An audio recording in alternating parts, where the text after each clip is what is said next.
to our dear awardees. Let's sit down because we will begin our program today.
voices ring.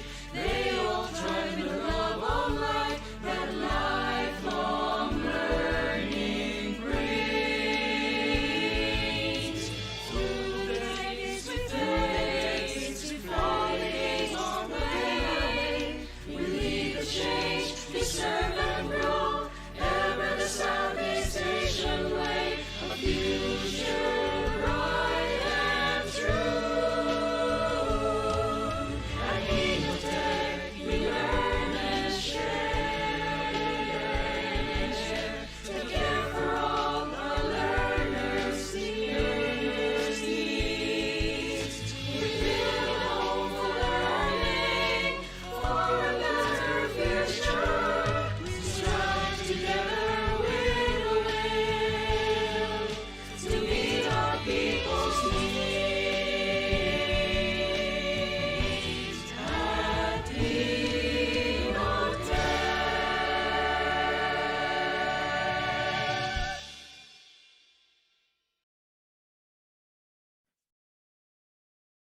Pleasant afternoon, ladies and gentlemen. Welcome to the Southeast Asian Educational Innovation Awards Online Innovation Forum. My name is Genesis, and I will be your host for today's event. For everyone's information, this event is being recorded and streamed live on Facebook and YouTube. So today we are all gathered to witness the awarding of exemplary educational innovations in the time of COVID-19. To formally open our program, we invite our Center Director, Dr. Ramon C. Bacani, to give the welcome remarks.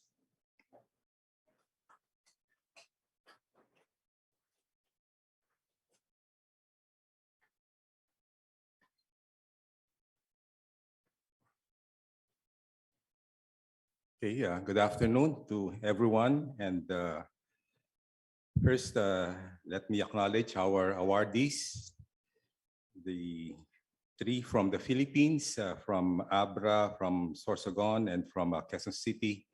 They will be properly introduced later. Let me also acknowledge a representative from the Indonesian Embassy, Mr. Teguh Wiweko, the Minister Counselor for Social and Cultural Affairs, Embassy of Indonesia, Philippines. From Sorsogon City, we have Dr.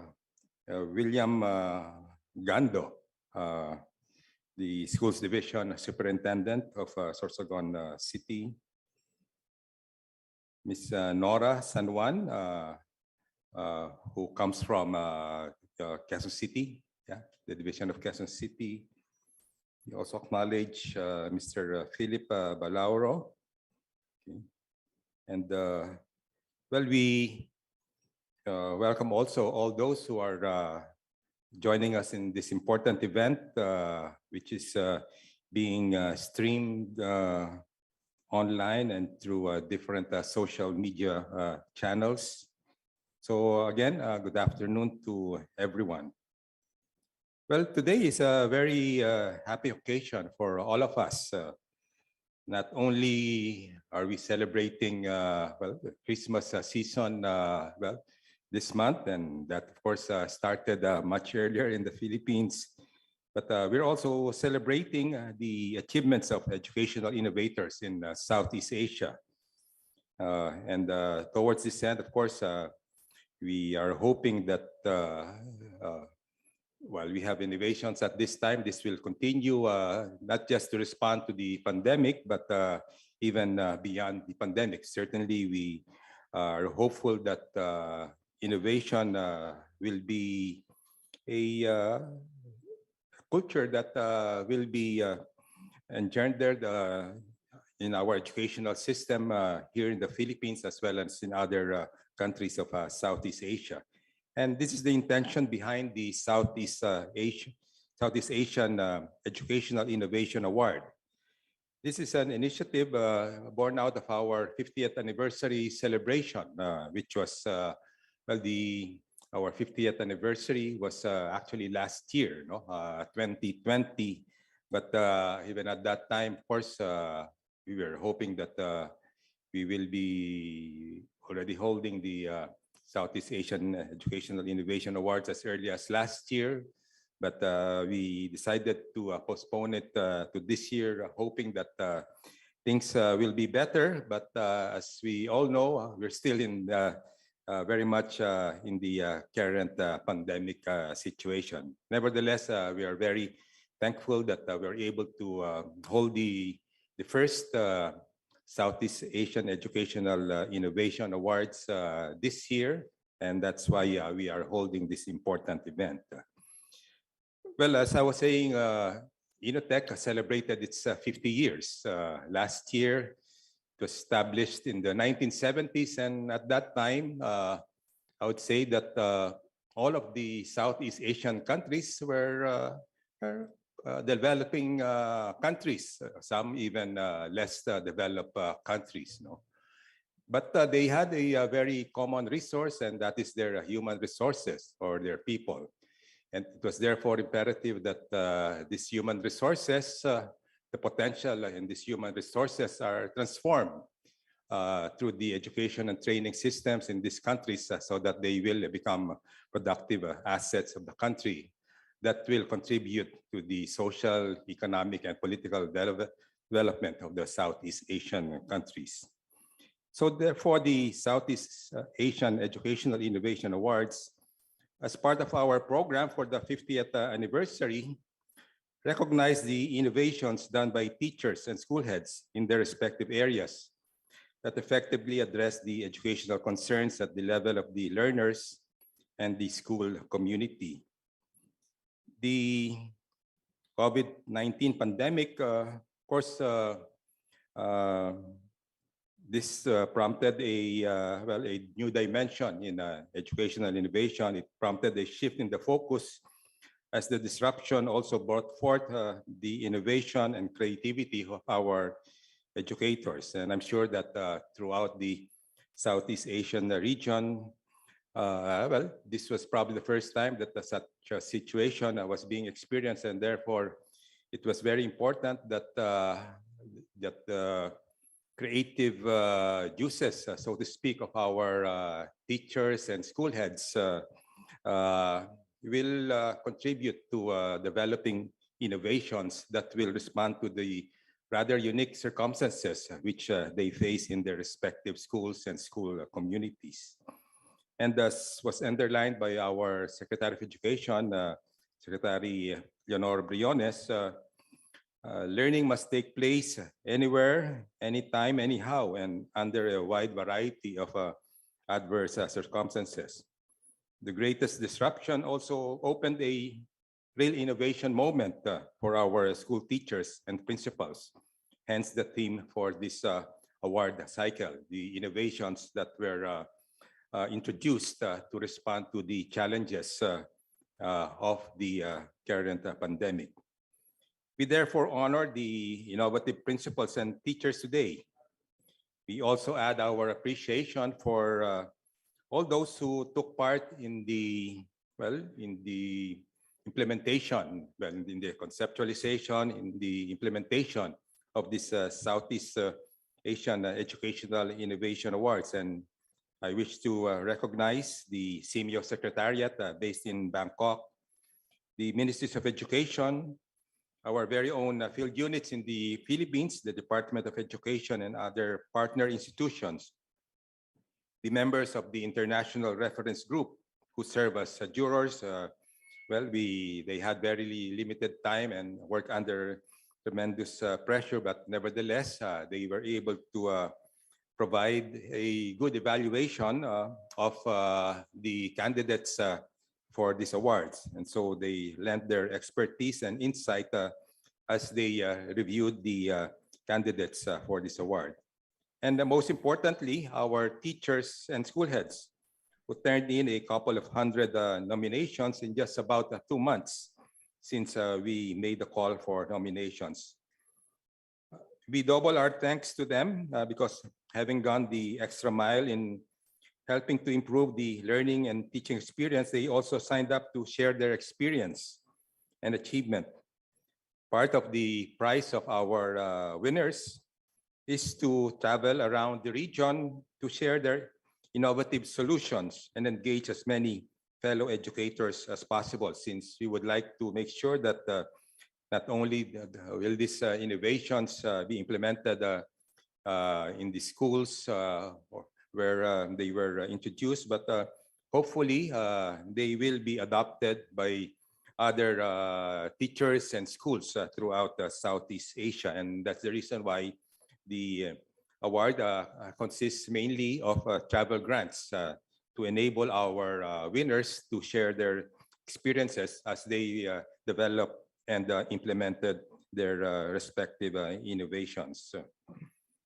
And we hope that this will foster a culture of innovation among the region's education practitioners. We're also grateful to the INNOTECH Governing Board. We had our Governing Board meeting last October, 2 months ago, and they agreed that instead of the original 2 awardees, we will have 4 awardees who will be given the prizes for this first offering of the Southeast Asian Educational Innovation Awards. As we reach this milestone in the Southeast Asian Educational Innovation Award, I take distinct pleasure in welcoming all of you to an afternoon of sharing and celebration.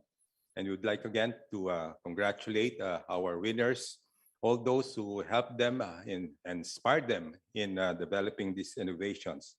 And we do hope that our winners will generously share their experiences as they travel, well, hopefully next year to various Southeast Asian countries to be able to share their innovations.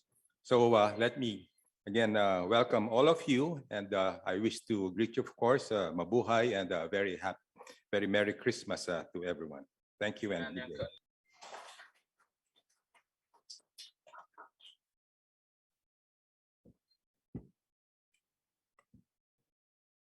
Thank you, Dr. Bacani. Again, everyone, welcome to the Southeast Asian Educational Innovation Awards.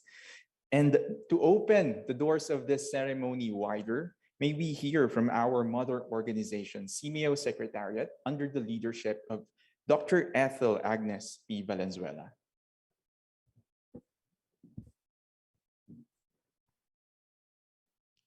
Excellencies, members of the Diplomatic Corps, honorable guests from the Ministries of Education, honorable officials from SEAMEO INNOTECH, governing board members, distinguished Southeast Asian Educational Innovation Awardees 2021 to 2022, Director Ramon Bacani, colleagues, good afternoon.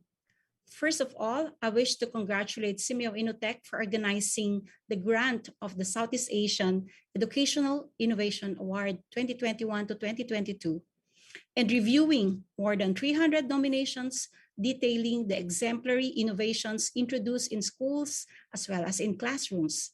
I'm grateful for the support of the Ministries of Education for enabling teachers and school heads to submit their nominations for the SEA Educational Innovation Awards.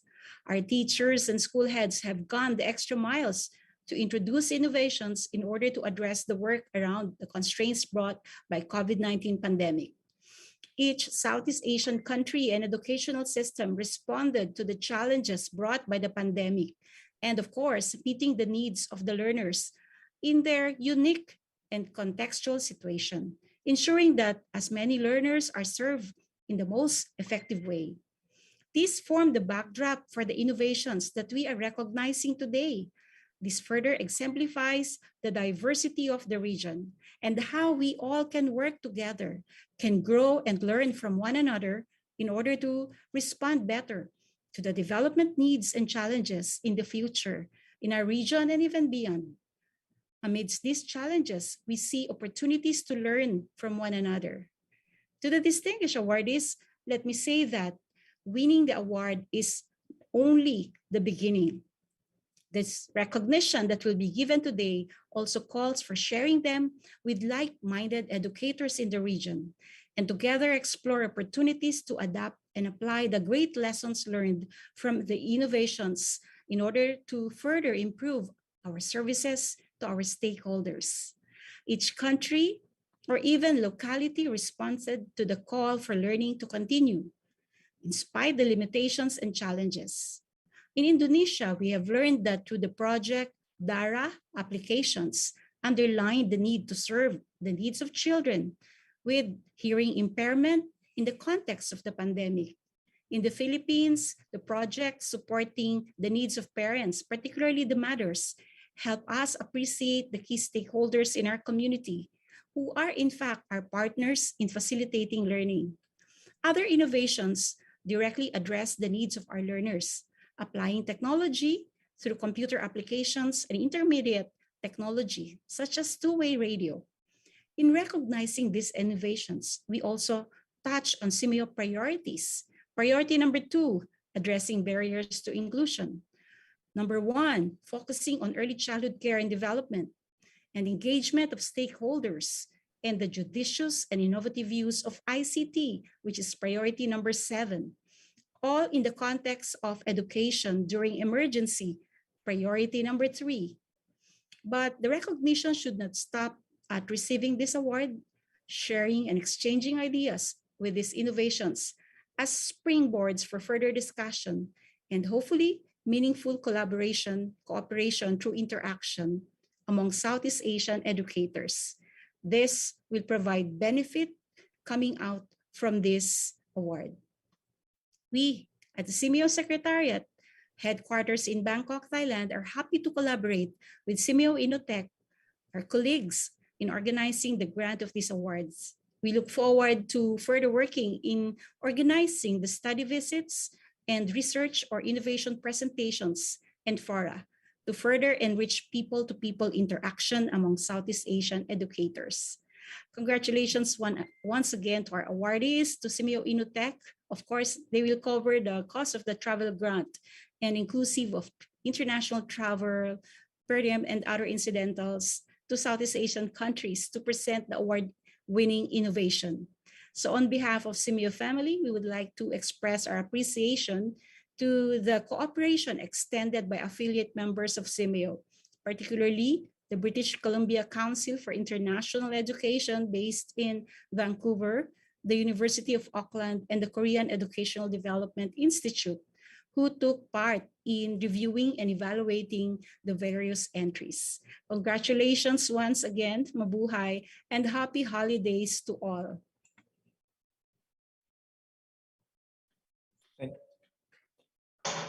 Thank you so much, Dr. Ethel. Now, Her Excellency DepEd Secretary Leonor Briones asserts that education must continue, with or without the threat of COVID-19, because it is perhaps the greatest legacy we can leave our learners and our children. Representing Her Excellency is USec Wilfredo E. Cabral, Regional Director, DepEd NCR and Officer in Charge, Office of the Undersecretary, Human Resource and Organization Development.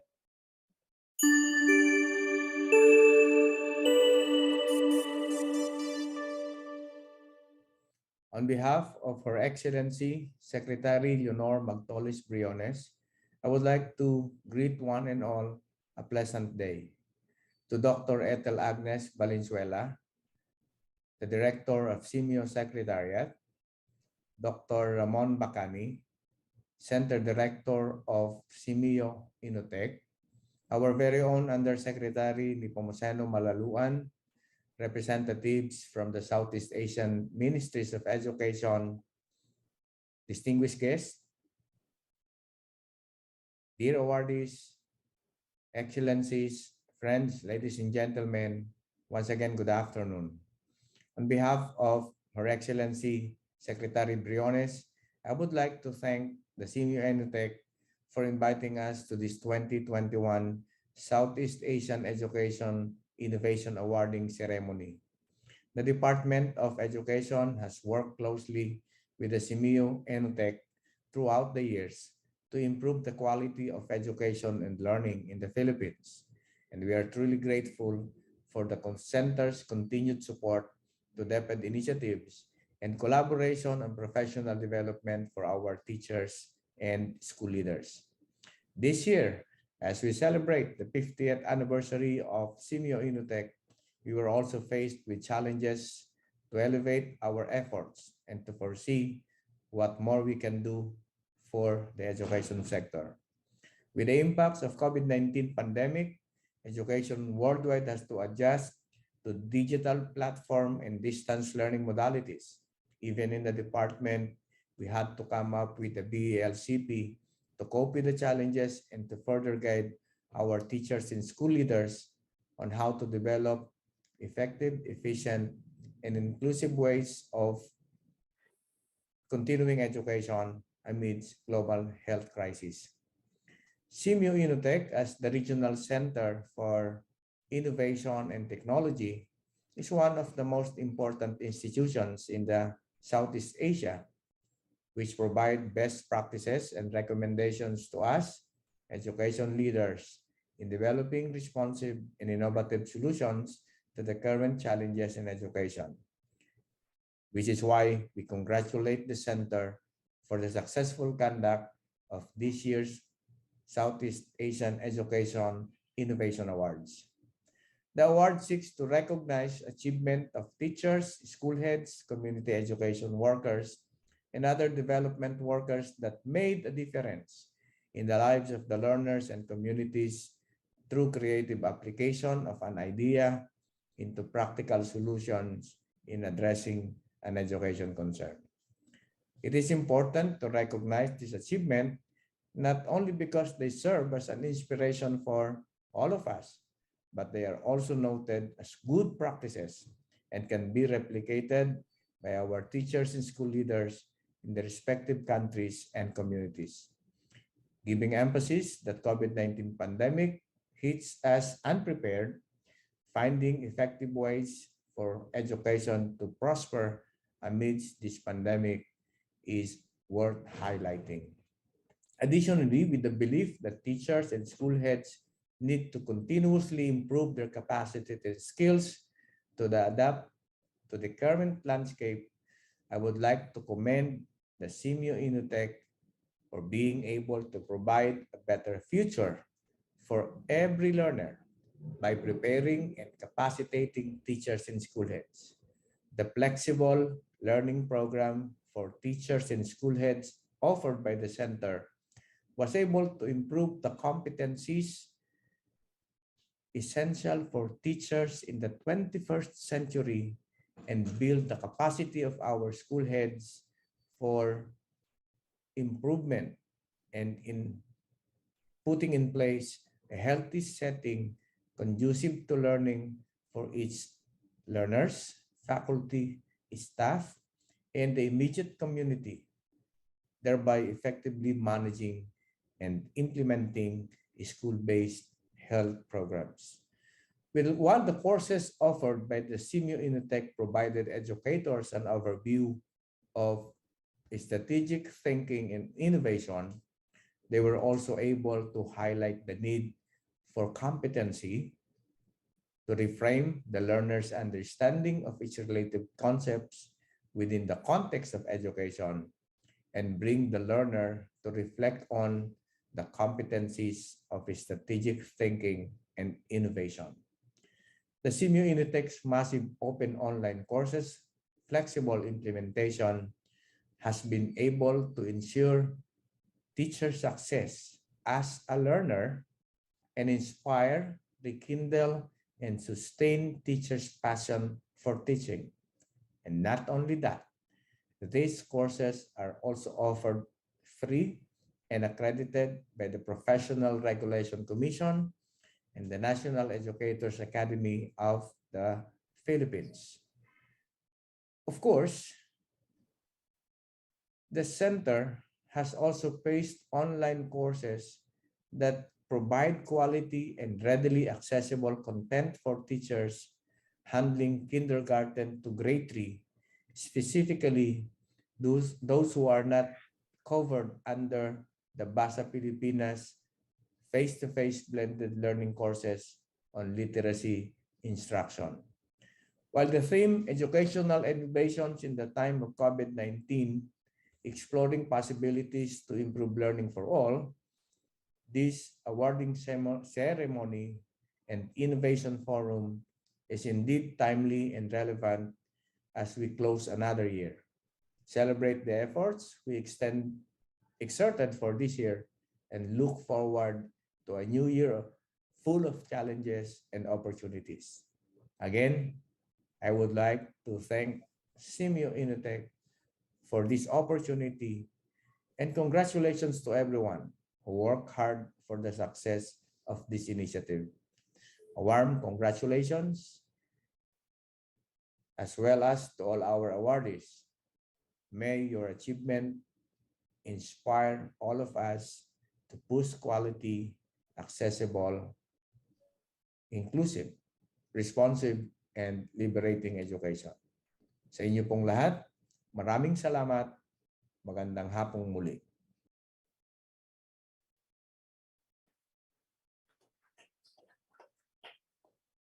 Thank you so much, Mr. Wilfredo Cabral. To better explain the development and purpose of this award, of the Southeast Asian Educational Innovation Award, we have the project manager, Mr. Benito E. Benoza, from the Knowledge Management and Networking Office.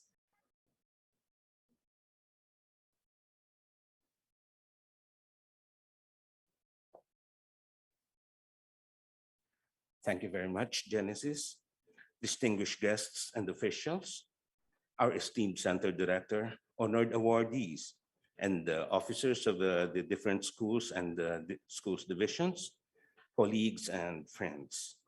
Magandang hapon, salamat siyang, and good afternoon.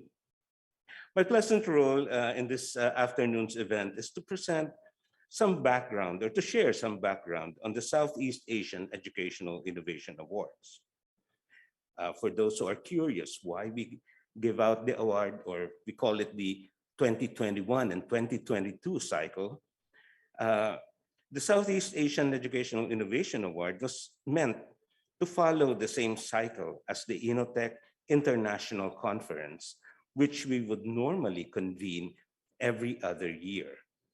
But of course, these are not normal times, and it took us a bit longer to convene these. And in fact, we are adopting some innovative practices in convening a regional forum, which our colleagues would be talking about later.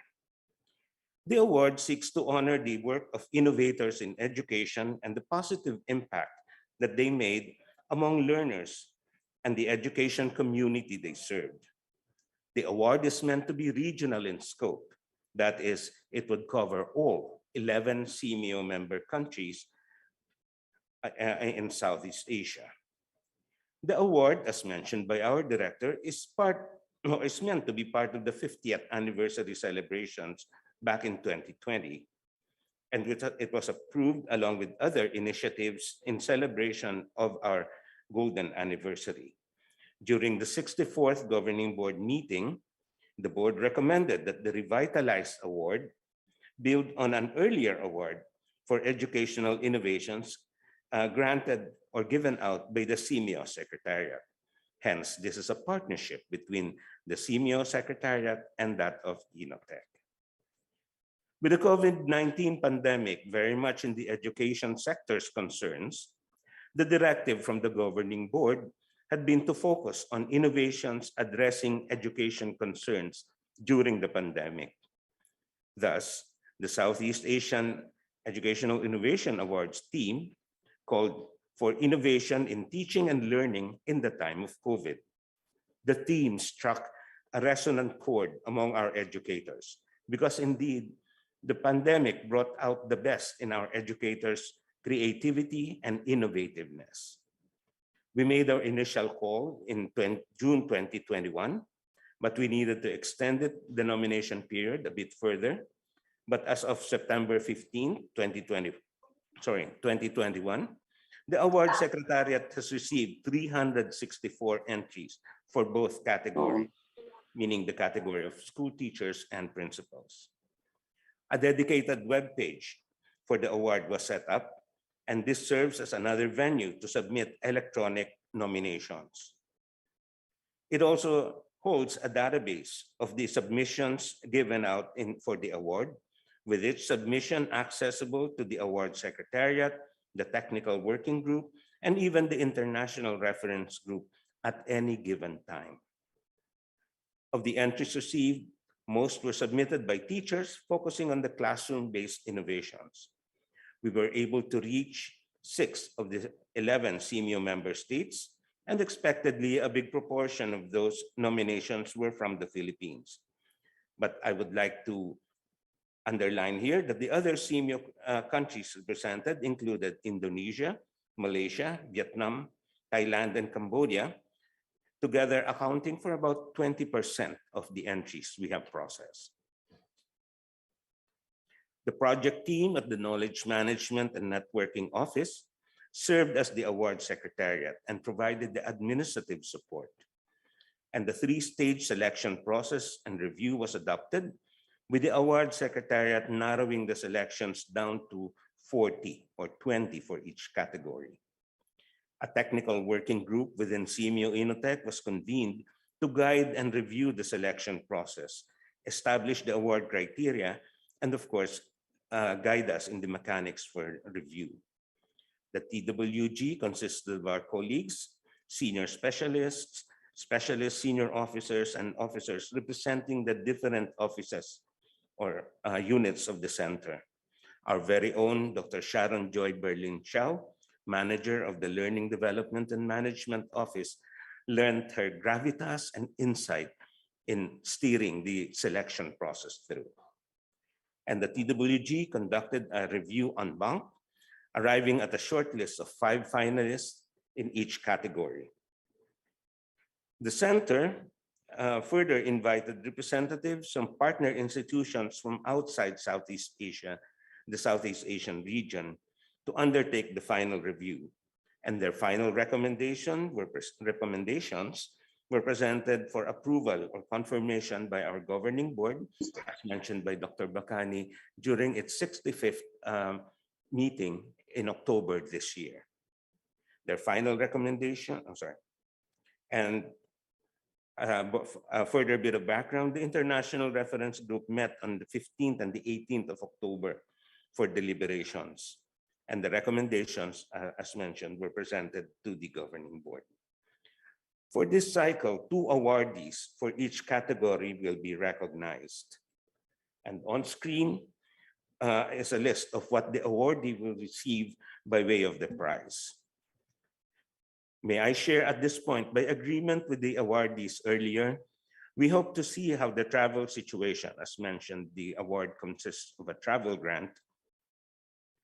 We hope to see how the travel situation in the region evolves, and if by mid-2022 the constraints are still in place, the funds allotted will be converted into cash to be given to the awardees. We hope that the center, and in the future, the help of various partners, would be able to sustain and even increase the number of awardees for the succeeding cycles. At this point, thank you very much, ladies and gentlemen, for your kind attention. As we move forward with honoring the Southeast Asian educational innovators for the award cycle 2021-2022. Maraming salamat po. Terima kasih. Thank you.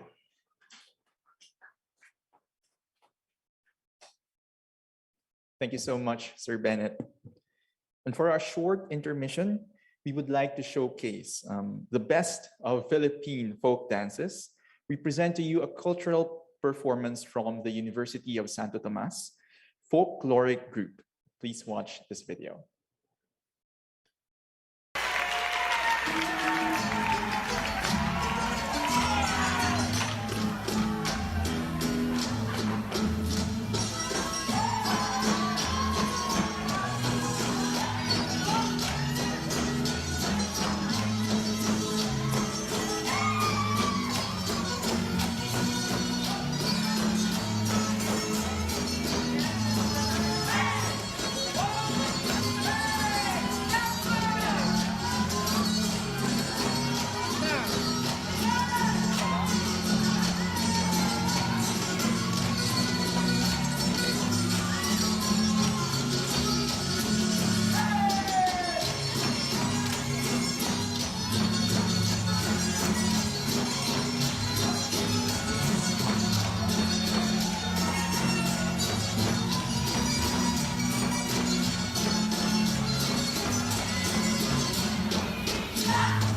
Thank you so much, UST Folkloric Group.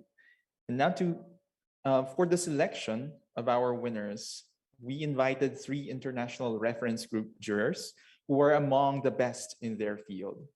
First among 3, we have Mr. Colin Doerr, Director of External Relations, British Columbia Council for International Education. Hello, my name is Colin Doerr, Director of External Relations at the British Columbia Council for International Education, and also a SEAMEO affiliate member since 2020. We are delighted to be included in this year's International Reference Group towards reviewing and contributing our recommendations of this year's SEAMEO INNOTECH Southeast Asia Educational Innovation Award. The awards honor the work of innovators in the education field and recognize the positive impact made among learners and the community served. The sub-theme for this year was Educational Innovations in the Time of COVID, exploring possibilities to improve learning for all. The submissions took that theme to heart. Prior to the impact of COVID, the world was already facing formidable challenges. With the pandemic, however, the United Nations has estimated the Human Development Index will be set to decline for the first time in 2020, erasing up to 6 years of progress in human development and social and economic well-being. It is forecast that 8 out of 10 people may be pushed into extreme poverty by 2030 as a result of the pandemic, and these will be in low or medium human development index countries and jurisdictions. And UNESCO has estimated that 800 million students may have lost up to 2/3 of an academic year of schooling that may never be fully recovered. This, I know, sounds grim, yet on the other hand, if we take the challenge before us seriously and invest in mitigation strategies, including advancing the Sustainable Development Goals, there is a pathway forward to collective prosperity where we have the ability to lift the most vulnerable out of despair. What I saw in these submissions is exactly the kind of thinking and innovations and solutions required to address some of the world's most important and complex issues. The submissions were outstanding in terms of both breadth and depth. Reading them for me was like poring over a dramatic journal or a movie script embodying tremendous grit and determination in the face of what seems like insurmountable odds to meet and overcome the challenges put before our educators over this past year. As I said, the award applications were outstanding this year, so outstanding that the governing board confirmed giving out 2 awards for each category. The categories being teachers and school heads. In the teacher category, we have 2 recipients, Ms. Joana Romano, in her project for improving kindergarten performance in mathematics and reading through digital app and reading videos. And we also have Ms. Betya Sahara, who brought forward an innovation towards supporting deaf children during the pandemic, ensuring some of our most vulnerable learners are brought along during this time as well. In the school heads category, we have learned from Ms. Mary Hazel Ballena, who set up vital learning pathways using 2-way radios to ensure continuity and delivery of instruction to students unable to travel and attend school. And finally, Mr. Rowan Celestra, who worked to provide innovations to ensure mothers and parents in the community were engaged and supported in order to fulfill their role and commitment in facilitating their children's learning. So my thanks again for including BCCIE in this year's SEAMEO INNOTECH Southeast Asian Education Innovation Award. It was our pleasure to be part of this international reference group. And again, my congratulations to all the recipients. Thank you. Thank you so much, Mr. Doerr. Now we have Ms. Hyo-Jeong Kim, Program Specialist for the Office of International Cooperation, Korean Educational Development Institute. Hello everyone, I'm Hyo-Jeong Kim from Korean Educational Development Institute. It is my greatest pleasure to be invited to the award-giving ceremony for the winners of the Southeast Asia Educational Innovation Awards. I'd like to first of all congratulate all those whose achievements and contributions are duly recognized today. It was rather incredible to peruse how you have confronted educational disruptions head-on in these unprecedented and challenging times. We know all too well of teachers and school principals who remain on the front line by quickly adapting to remote teaching during school closures and blended teaching after school reopening. Their laudable commitment has helped the students not just survive, but thrive in the new circumstances. You set an example in this regard. I'm just heartened to learn how you muster any resources you could tap into in and out of school to mitigate learning loss and support vulnerable and disadvantaged pupils. As you are still very much in the throes of the pandemic, your innovative and creative approaches to keep our children learning shall resonate with other fellow teachers and school principals in your countries and beyond. Rightly dubbed as agents of change, you're also raising the next generation of change makers. I believe a community of like-minded teachers and school principals can herald a bright future for them.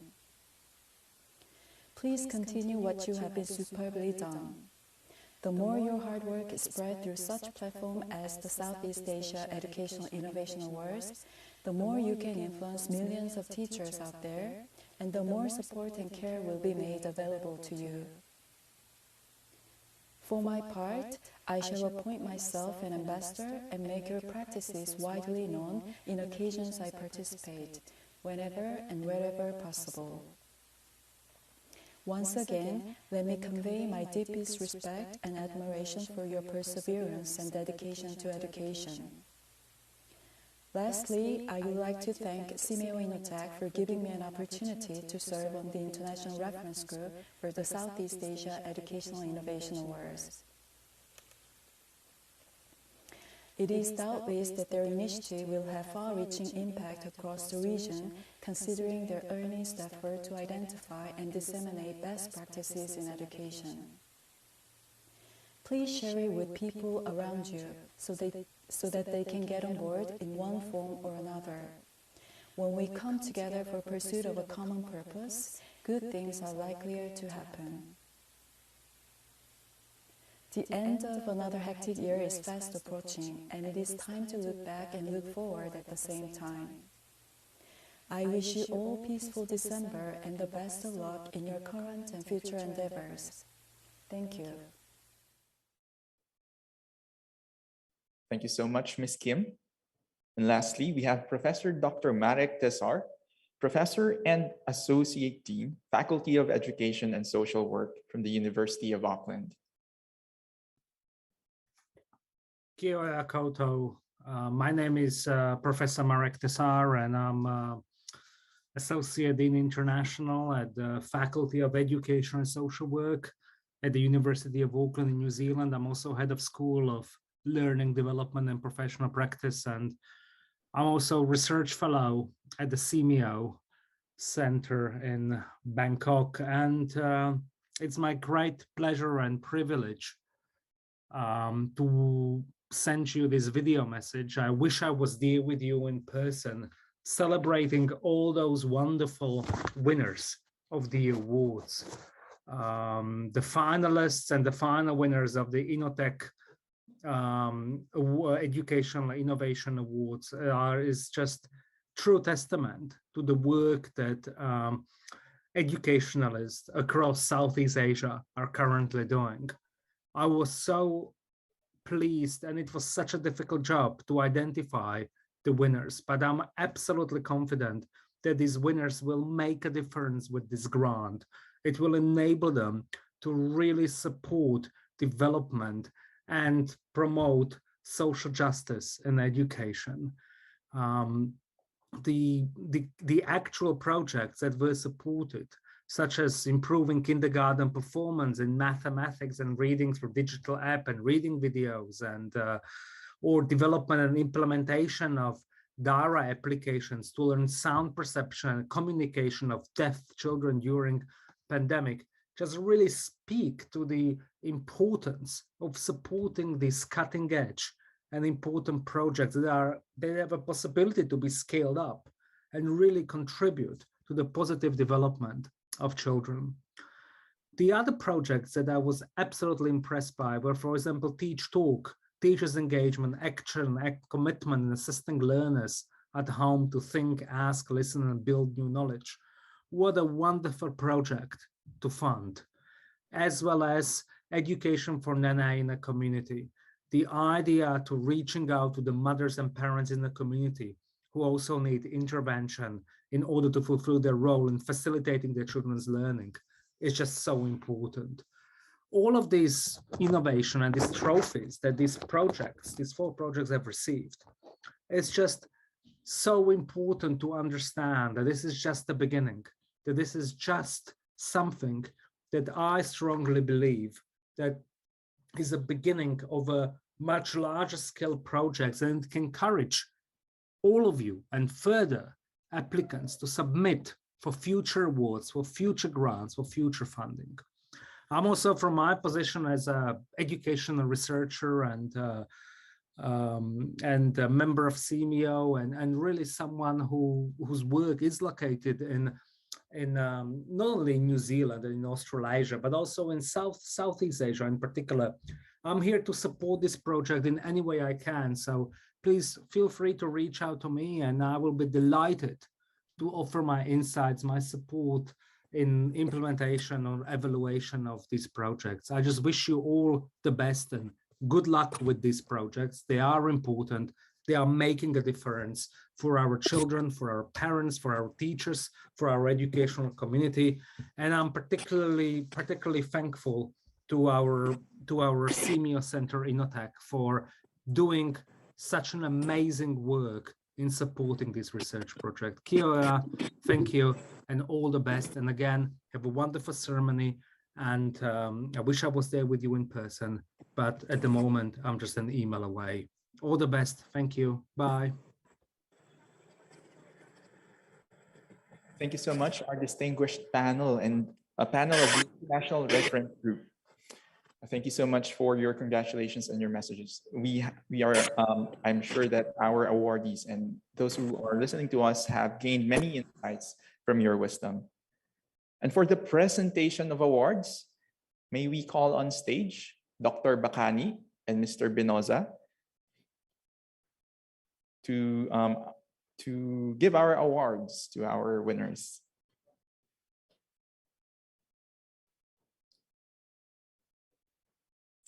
May I have the honor to read what is engraved in the trophy? On the trophy.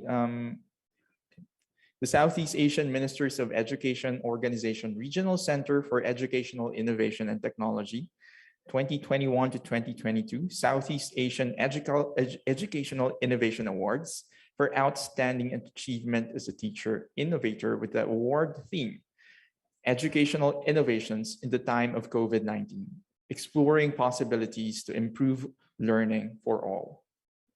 Our first award for the teacher category is given to Dr. Joana B. Romano, Master Teacher 1, Melencio M. Castelo, Elementary School, Philippines.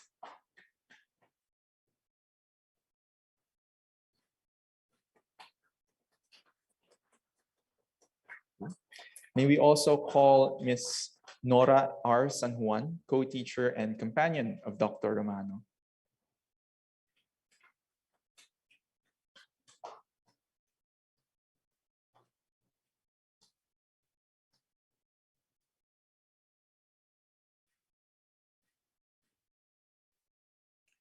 Thank you so much, Dr. Joana, Ms. Nora. Okay. Our second teacher awardee is Mrs. Betya Sahara, teacher SLB Negeri Kota Banjarbaru, Indonesia. This award is to be received by Mr. Tegu Wiweko, Minister Counselor for Social and Cultural Affairs, Embassy of Indonesia in Manila, Philippines.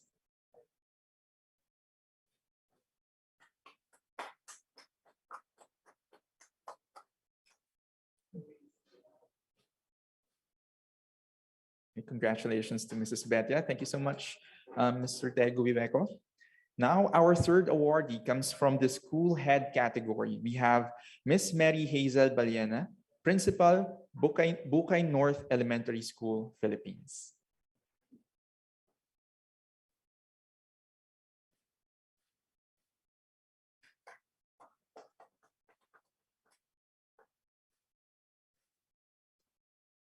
May we call Mr. Philip L. Balaoro, companion and colleague of Ms. Ballena.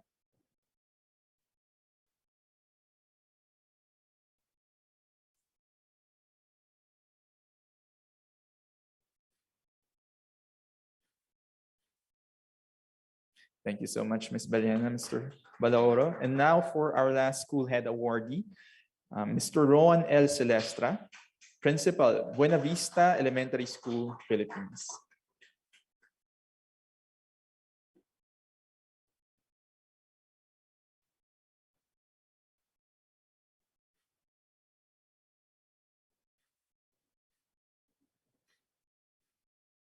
May we also call on Mr. William E. Gando, School Division Superintendent, Office of Sorsogon City.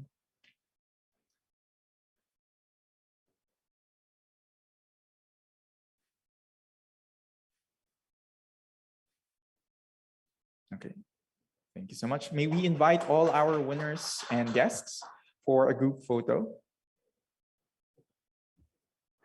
Okay, you can stay na lang po dyan. Everyone, please, for a group photo po tayo. And please take your awards with you so you can show them.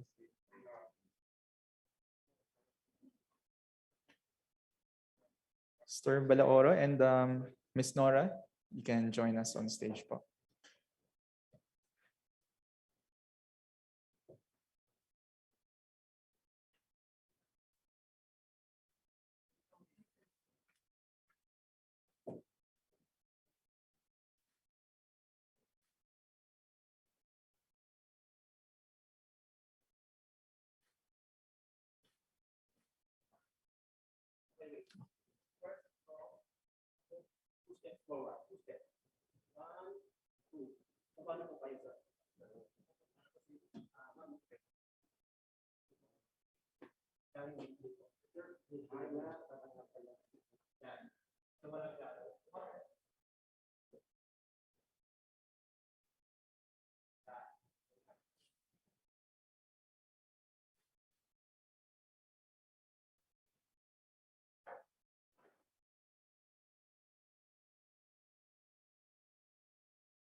Thank you so much. And now we are going to hear from our awardees for their thank you message, for their appreciation message.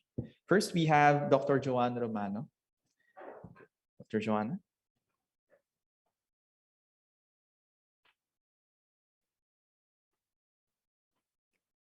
To all our distinguished guests and to all the participants we have right now, a blessed afternoon to everyone. I would like to thank SEAMEO INNOTECH for this commendable initiative that gave us the opportunity to share the innovations we had initiated in our own respected school. Through this way, we can able to inspire other educators just like us. I am so blessed and honored that the innovations I started, the improving kindergarten performance through the digital app and reading videos, received 2 awards this year, 2021. So the first award was given to me last June 2021 through the initiative of the Educational Affairs Unit of our city government of Quezon City last June 2021, and again today for the Southeast Asian Innovation Education Awards 2021 for teachers category. So I am very overwhelmed and very blessed for this recognition that God showered me this year 2021.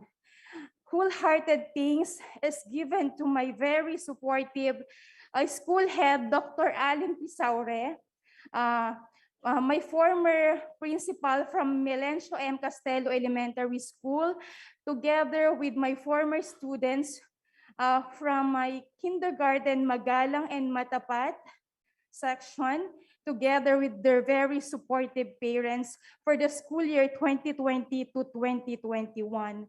Through their collaboration and participation, truly the innovation I initiated was implemented successfully.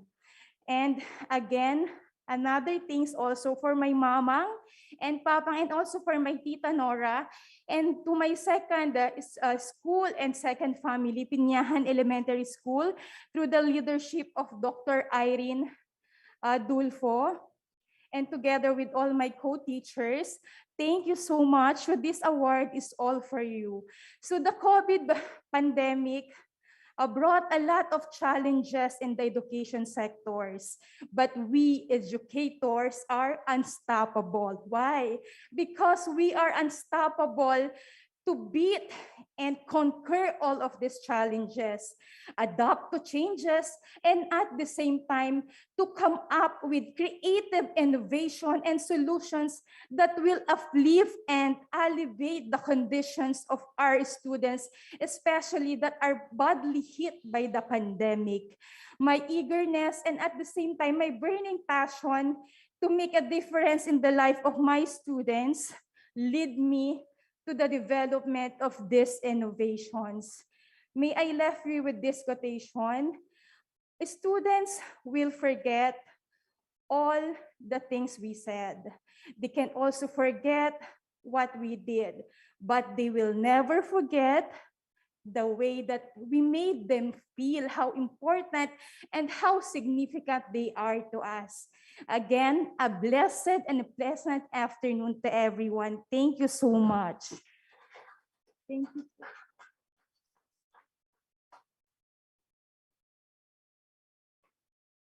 Thank you, and congratulations again, Dr. Joana. We can feel yung passion niyo po for the students, and we hope that your message reaches every teacher out there. Next, we have Mrs. Betya Sahara from Indonesia, and I think we have her at via Zoom. Yes.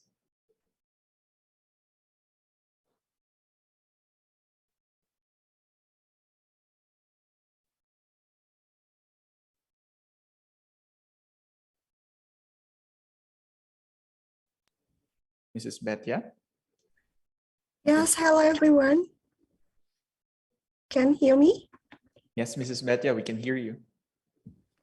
Okay, in the beginning, I will say thank you for SEAMEO INNOTECH team that given me this award. Then honestly, I never thought I could get this award. Then thank you also to Indonesian Ministry of Education and Culture. And then thank you for South Kalimantan Department Education and Culture and the big family of education, the big family of SLB Negeri Kota Barat student, then all of the teachers that always provide me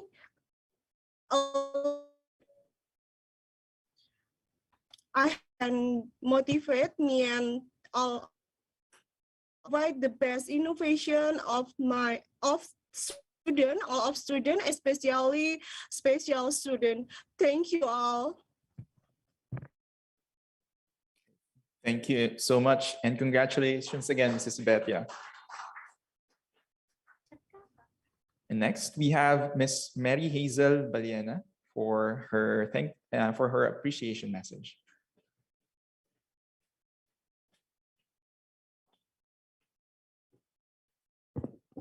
Mabuhay. Words are powerless to express how truly grateful I am to have come this far. I am privileged and honored to receive this wonderful award for the school head category. Thank you, SEAMEO INNOTECH, for this great opportunity and treasured experience. Allow me to share this victory and to express my deep sense of gratitude to all the amazing people and organizations who in one way or the other unveiled my potentials and ingenuity during these precedented times that brought me to where I am now.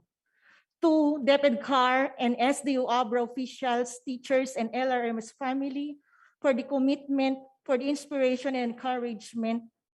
To my co-workers in Bukay North Elementary School, the teach tookers who showed their dedication, passion, and commitment in serving our learners during pandemic.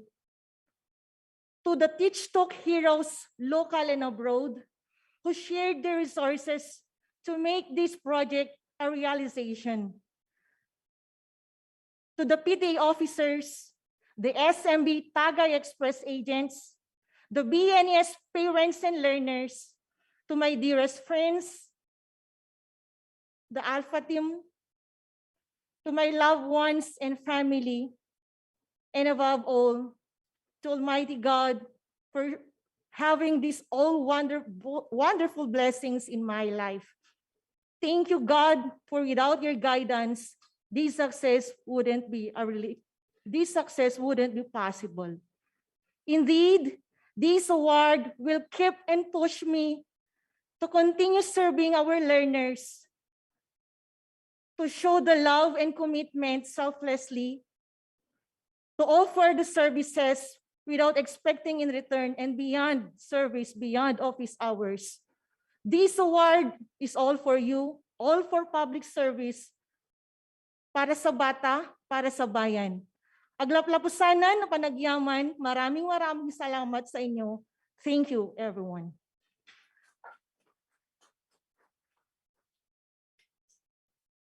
Thank you so much, Ms. Hazel, and congratulations again. We can feel your selflessness and passion for the students. So may you continue doing this and serving the country. Okay. All right. And last, we have Mr. Rowan L. Celestra to deliver his appreciation message.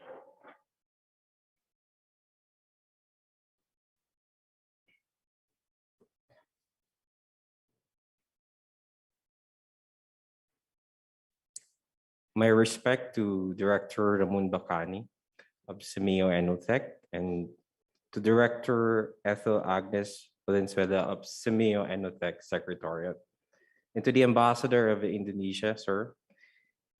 Also to Mr. Benito Benoza, the Project Manager of this Innovation Award, and to the International Reference Group that serve as the panel. To the DepEd Central Office, to the Secretary of Education, Leonor and Magdalez Briones, and to our DepEd Bicol region, Region 5, headed by Dr. Sadsad, our Regional Director, our Assistant Regional Director, Dr. Ronilo Alque Fermo, and to my Sorsogon City Division team. And I'm happy to share with you the happiness with this award to our Schools Division Superintendent, Dr. William E. Gando, that appeared to the screen earlier to accompany me with this award, with also the support of our ASDS, Wilfredo Garbara, and the team that really came to Manila just to be with me in the other hall. We have Mom Shirley Ligaspi, Mom Lourdes Agay, Mom Elvie Figueroa, Sir Philip Flores. We have also Sir Chris Dolin and Arturo Cochico. And to my PSDSS, Sir Tony Hintalan and Mom Tess Hapita. And we dedicate this award especially to all the Power 9 teachers of Buena Vista Elementary School. I can name them: Susan, we have Cherry, Lisa, we have Dennis, Pamela, we have also Emmy, Vincent, and Risa and April. And to our substitute teacher also, Dana and Sir Jem. And to all the INAI leaders that really help us in this delivery of education. Thank you to all the INAIs, the mothers that help us from Purok Uno to Purok Siete, as we call it. We have Inay Zinke, we have Inay Jonalyn and Sandra, we have also Inay Melinda, we have also Inay Jusette, Inay Mary Rose, we have Inay Eden, Inay Annabelle, Inay Annalisa, and Inay Marlin. These are the true heroes of inay.com because they bring education at home. They bring the education in a very simple way in which children could learn even at home, safe, secure. And the capacity building that we conducted for the inay.com is really an instrument in which we could really capacitate these people, capacitate this mother, and can realize their very important role in the delivery of Education. And to all the people of Sorsogon City, especially those who are viewing now, I cannot name all of you, the division of Sorsogon City and the Sorsogon City headed by our city mayor, Mayor Esther Amor, that will be having also a gift for the inay.com through the tablets that will be purchased through the CEF. And for all of you, in Bicol, we call it Diyos Mabalos. Thank you very much.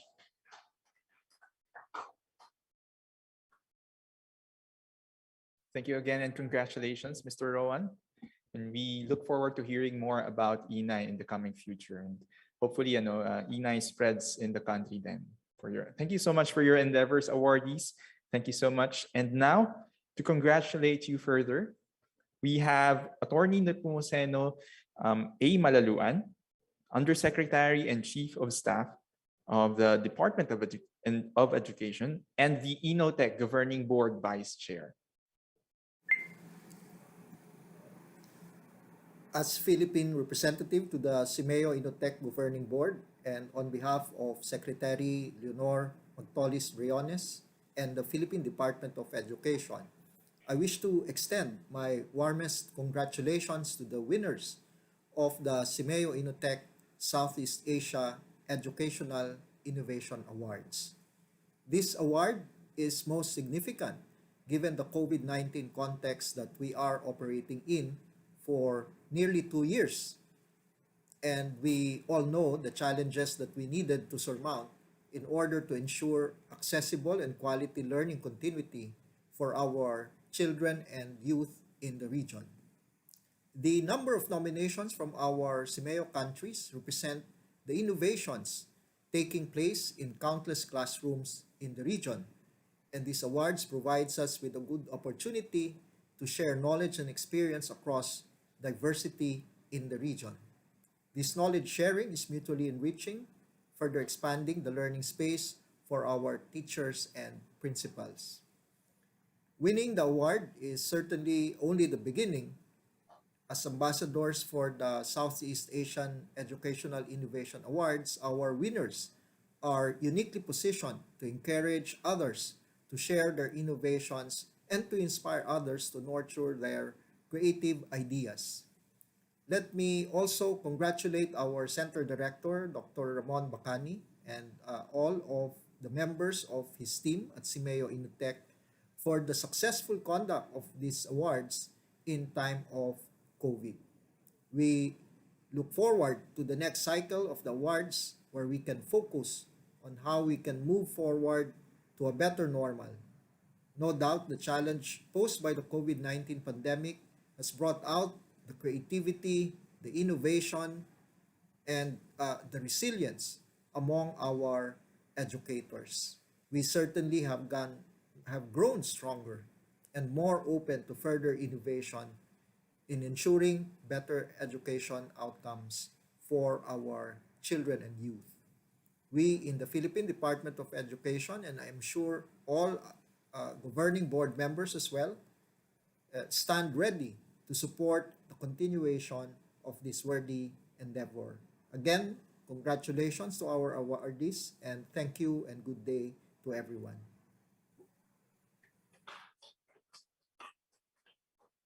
Thank you so much, USec Nepo. And SEAMEO INNOTECH does look forward to further collaborations with DepEd. And we hope to deliver more innovative solutions to our problems so that we would bring a brighter future for our learners, especially here in the Philippines. Okay, now, before we move on to our webinar, we have another intermission from the University of Santo Tomas Folkloric Group. Let's watch their video and enjoy.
Okay, thank you so much, UST Folkloric Group, and of course, thank you so much, Dr. Alan de Guzman, for these videos. Now, joining me on the second part of the program is Ms. Jocelyn Ilanan of the Information Management Unit. Ms. Jo. Thank you, Jen, and I'm happy to assist you. And you look very dignified today. Not the usual looks. And it's really a pleasant afternoon. And I believe that we are being streamed live on our Facebook and YouTube account. Yes, And at the same time, our mother organization, the SEAMEO Secretariat and the Philippines Department of Education are streaming live this event on their Facebook's account too. So please stay with us. Okay, let us keep the ball rolling for our online innovation forum. The revitalized Southeast Asian Educational Innovation Award honors the work of various innovators in the field and recognizes the positive impact made among learners and communities served. The award seeks to highlight the exemplary achievements and set a platform for sharing innovations and encourage exchanges among educators in the region. Okay, for the outline of the presenters, it will include the following. First, of course, is the context setting. And under context setting, they have to describe the locale, show the appreciation or analysis of the situation, and the issues to be addressed. Next would be the development of the innovation, the methodology, the tryout, and the introduction of the innovation, evaluation of this innovation, the results and impacts, lessons learned, and insights. Lastly, of course, they need to include the key success factors and future perspectives. Okay, for the questions and queries about the innovations of our awardees, they will be addressed during the question and answer segment later in the program. Let us begin with our awardee from the teacher category from Melencio M. Castelo Elementary School in Quezon City, Philippines, Dr. Joana B. Romano.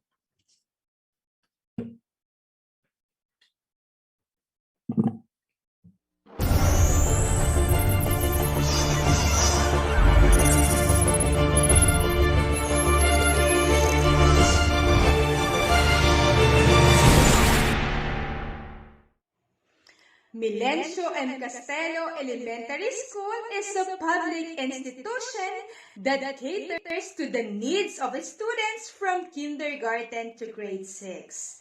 Dr. Allen Pisaure, the school principal, guided and fully supported MMCES in its principle in delivering quality education among its clientele.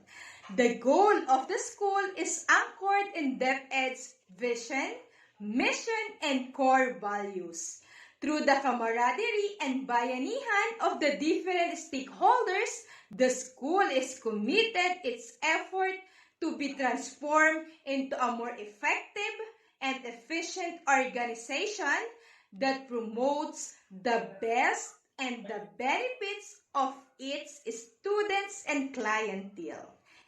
Strengthening the school programs of Melencio and Castelo Elementary School has given the different stakeholders the vision to give its full support in improving the delivery of quality education that will improve the performance and learning outcome of the students.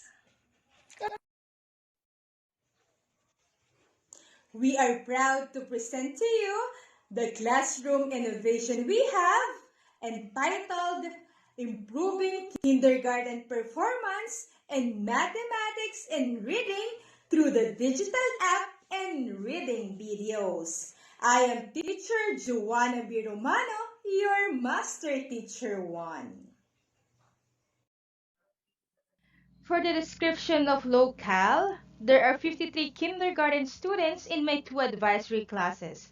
27 are male, while 26 are female for the school year 2020 to 2021.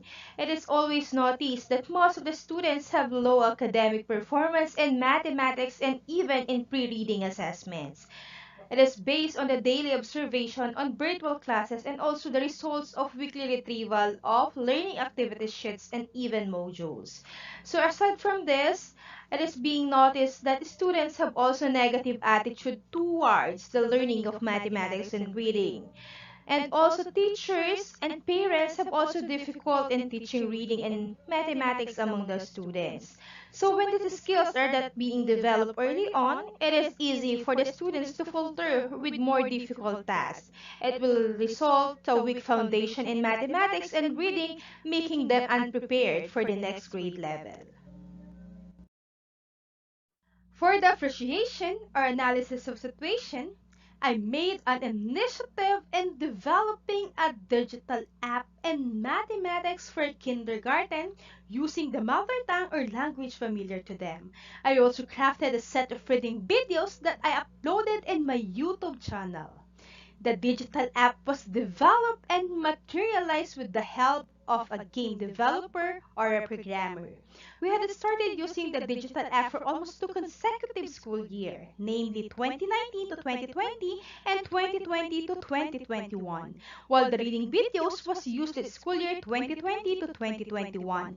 Through my own leadership, we also hosted a 3-day virtual seminar among parents, students, and teachers to orient them on efficient and effective way in teaching reading among the students using the set of reading videos that I crafted and recorded. The use of the developed digital app and reading videos may help kindergarten students in developing the fundamental and foundational skills both in mathematics and reading. It may also serve as a vehicle in developing the love of students towards mathematics and reading through engaging and very interesting play-based activities. It may provide another venue in learning mathematics and reading through technology amidst the pandemic. It may also further assist the teachers and the parents in the proper use of the digital app and mathematics and reading video lesson. The following are the issues to be addressed. First, poor performance in mathematics and pre-reading assessment of kindergarten students. Second, negative attitude of kindergarten students towards mathematics and reading.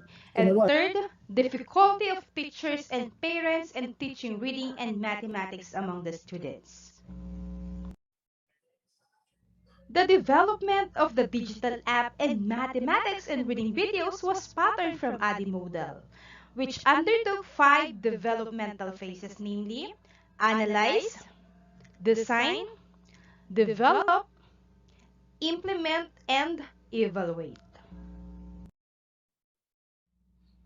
For the Phase 1 analyze, the target audience of the innovation were the kindergarten students from Millennium Castelo Elementary School. It takes into consideration the needs, interest, level, and age, and even the language used by the students. For the Phase 2 design, the competencies in kindergarten are taken into consideration. I determine the appropriate graphic design, layout, standard font style, font size, and suitable signs for the presentation.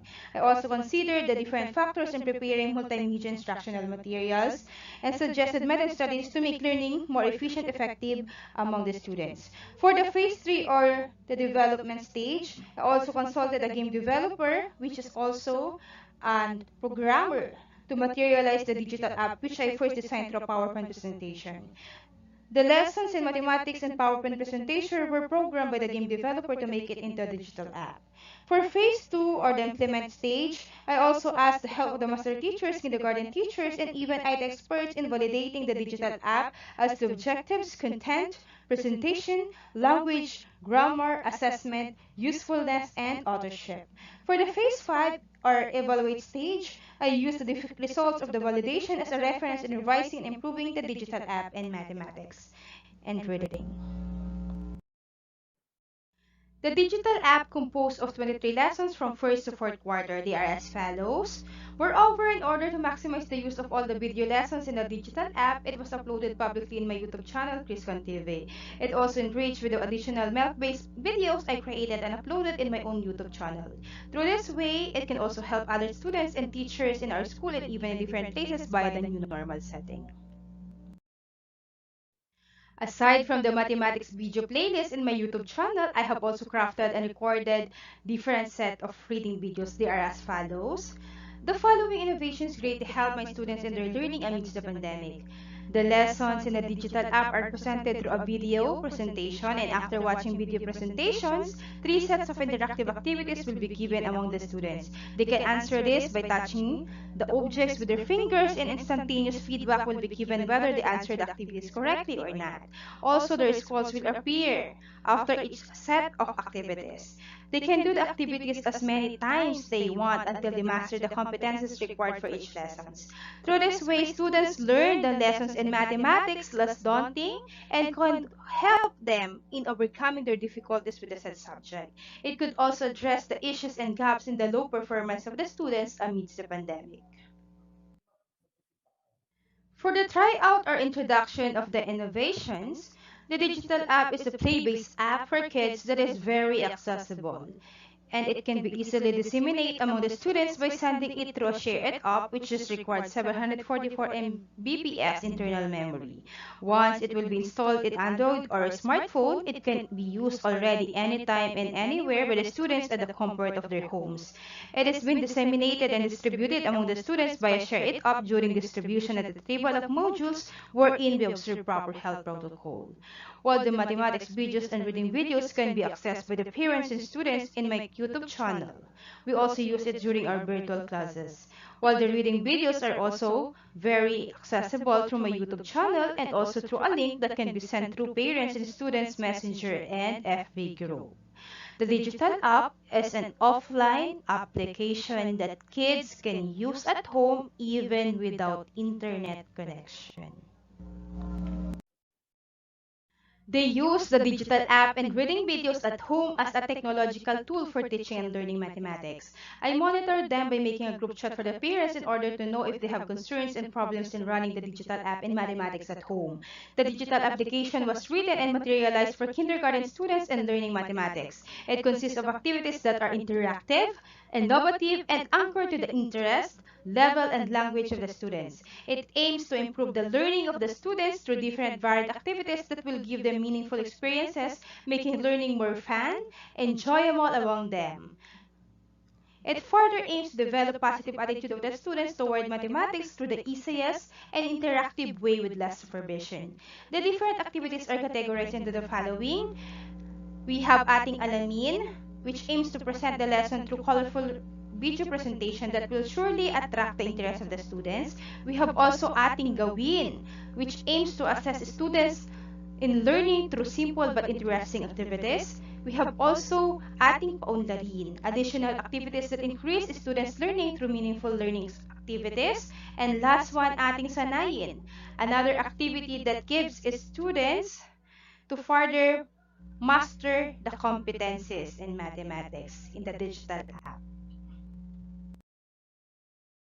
I did not spend any centavos in the implementation and dissemination of this initiative since it can be shared by Share It Up and can be accessed through my own YouTube channel.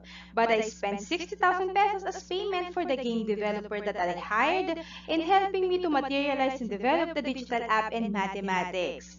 The amount I paid came from my mid-year bonus and 1 month salary. While the reading videos, both in English and Filipino, I didn't spend any centavos also since it can be disseminated through Messenger through a link and can be accessed in my YouTube channel anytime and anywhere by the students and parents and teachers. I just need to spend a sleepless night in crafting and recording the different set of reading videos during the school year 2020 to 2021. Truly, teaching is a vocation that requires selflessness, commitment, and dedication in order to make a difference in the life of many young minds. No price and expenses can replace my love for my students. It is very fulfilling to see my students learning and improving during this school year amidst the pandemic. The following are some of the feedbacks regarding the innovations I initiate. They are as follows. For the results and impacts, The table 1, 2, and 3 show that students gain improvement in their performance in mathematics after the use of the digital app and videos. Truly, that when a student's interest, enjoyment, and excitement was taken into consideration, a student's learning increases. Thus, mastery of skills takes place. They are more likely to find academic tasks meaningful. The table 4 and 5 shows students' improvement in reading skills from non-reader and syllabic reader. They improve into word and sentence reader, both in English and Filipino, during the post-reading assessment. It can be noted that the set of reading videos I created and recorded are very effective and brought positive impact among kindergarten in gaining the skills in reading. The following are the challenges and problems encountered in the implementation of the innovation, especially the digital app in mathematics for kindergarten. First, it requires huge storage capacity of the mobile phones and tablets. Second, it requires good quality Android or smartphones because if it did not match and suitable to the phones, it cannot be installed. Third, it consumes battery of the phones faster since it is too huge. Fourth, some of the settings of the phones should be adjusted to accommodate the app and lessen the app to hang easily. The lessons learned and insight in the implementation of the innovation includes the following. Cooperation of the parents and students is the key for the successful implementation of the innovation. The innovation helped the kindergarten students to be empowered with fundamental and foundational skills both in mathematics and reading. The students' performance in mathematics improves because it matches how children learn nowadays amidst the pandemic. It also promotes their positive attitude towards mathematics because it increases their attention span and increases their motivation in learning. It also eases the burden of teachers and parents in teaching mathematics and reading amidst the pandemic in the new normal setting.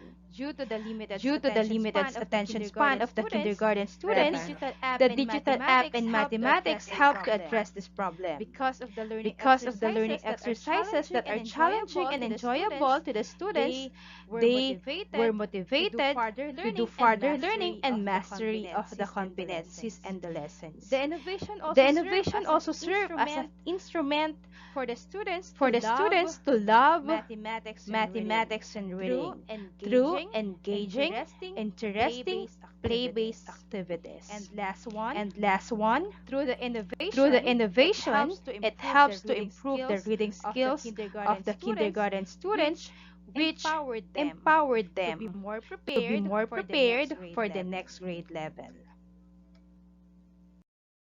The following are the key success factors in the implementation of the innovation. First, well-informed parents and students on the use of the digital app in mathematics and reading videos. Second, full cooperation of parents and students on the use of the digital app and reading videos.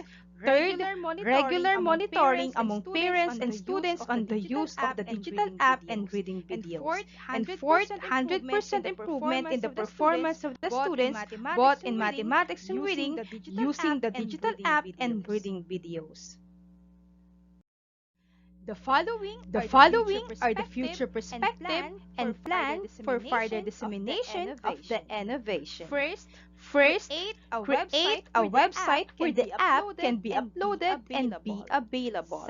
Second, launch the use of the digital app and reading videos. Third, disseminate the innovation through a Slack. Fourth, disseminate the innovation through an ESET or any seminar, either online or offline seminar. Fifth, share the innovation with other educators. And sixth, continue and monitor the use of the digital app and reading videos in my previous school and even in my new school assignment. The following are the video testimony and photos on the effective and efficient implementation of the innovation. Hello po, ako po si Mary Ann Jacinto, mother po ni Atty. J. Rondines, Kinder, ng Melencio M. Castelo Elementary School. Student po ni Teacher Joana B. Romano. Nagbigay po si Teacher Joana ng reading materials and math application since po nung October 2020 hanggang matapos pang school year neto pong July 2021. Sobrang laki po ng improvement ng pagbabasa po ng anak ko sa panonood po ng videos sa YouTube channel po ni Teacher Joana. Panonoorin niya po muna yon at saka po niya babasahin, susundan po kung paano po itinuturo ni Teacher Joana yung pagbasa. At sa math application naman po, malaki rin pong improvement ng anak ko po kasi po, kapag ginagamit niya po yung application, natutuwa po siya kasi para lang po siyang naglalaro. Nasusundan po niya yung instruction kasi po may binabasa po doon. Meron pong mga videos na isasama ko po dito para po mas makita po ninyo yung improvement ng anak ko po sa pagbabasa at sa paggamit po ng math application. Thank you po.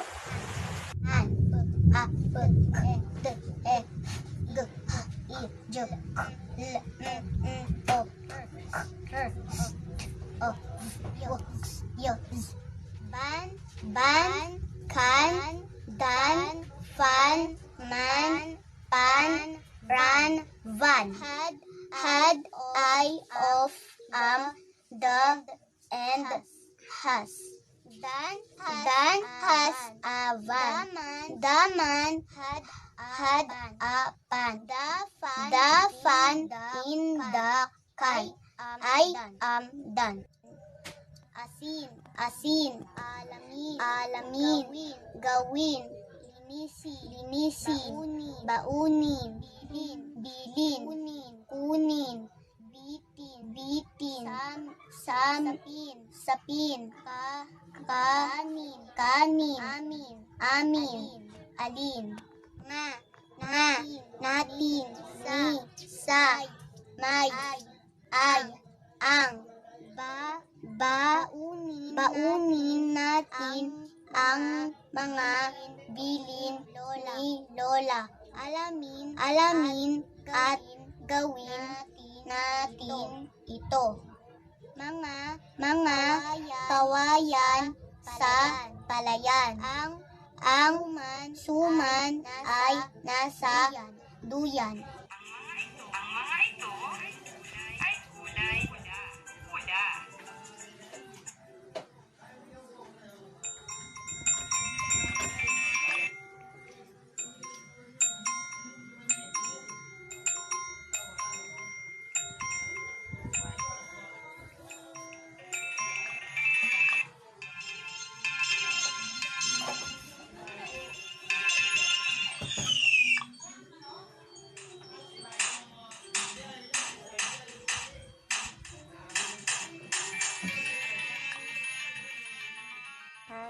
Hi, ako si Mary Caballero, mother ako ni Rainbow Caballero ng Kinder ng Melencio M. Castillo Elementary School. Si Ma'am Joana, binigyan niya kami ng application and reading materials. Twice or thrice a week namin siya ginagamit, alternately. So, yun yung ginamit naming tools para matuto yung anak ko to read and para na rin siya ay matuto sa math. May video clip siya, mapapanood nyo kung ano yung improvement na nangyayari sa kanya during the school year 2020 to 2021 kahit pandemic. Ben has a hand. Ken has 10 pen. The 10 men. Yen and pen in the den. Natapon ang sabon sa bayon. May dahon sa pihon. Kahapon, tinapon ang mga kahon. Inayon ang mga kariton.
Thank you so much, Dr. Joana. And now for her co-awardee in the teacher category, who will discuss her innovation for children with special needs. Please welcome Mrs. Betya Sahara from SLB Negeri Kota, Banjarbaru, Indonesia.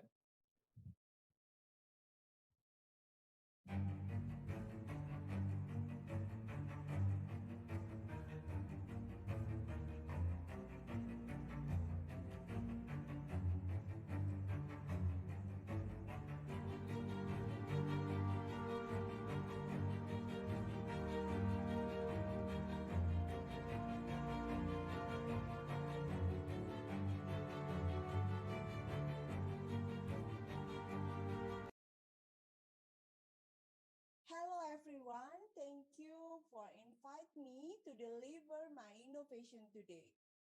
As we know, it's not easy to be more creative during pandemics with much limitation. In this occasion, I'm gonna tell you about my working background around student of special needs school. Then my innovation here is under title Development and Implementation of DARA. This is a sound awareness application to learn sound perception and communication of deaf children during pandemics. In my country, there is proverb tak kenal maka tak sayang. This is mean never love, never know. First of all, let me introduce myself. My name is Betya Sahara, but you can call me Betty in a short. I come from South Borneo, Indonesia. Currently, I work as a teacher in special education school. The name is SLB Negeri Kota Banjarbaru. There is a place in South Borneo, and I work during 15 years. And then I love my job very much. And then now I am studying at State University of Yogyakarta, majoring special education for doctoral program. That's all about me.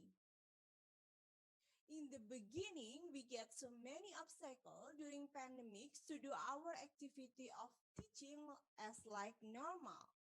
We should be very creative to make the education never stop for our students since the government decided to apply policy of social distancing and learn from home. Kalimantan Selatan or South Borneo has several unique related education before or in pandemics era. I start my explanation with describe of local, which I should face to do my activity in learning and teaching process for my student. Here, I want to tell for your information about geographical factor of South Kalimantan or South Borneo. The South Borneo is an island, is the largest island in Indonesia with a lot of wealth and diverse natural features. South Kalimantan has extreme weather. Hot weather often reaches its peak, causing smoke as well as rain. Rain in South Kalimantan is often accompanied by strong wind.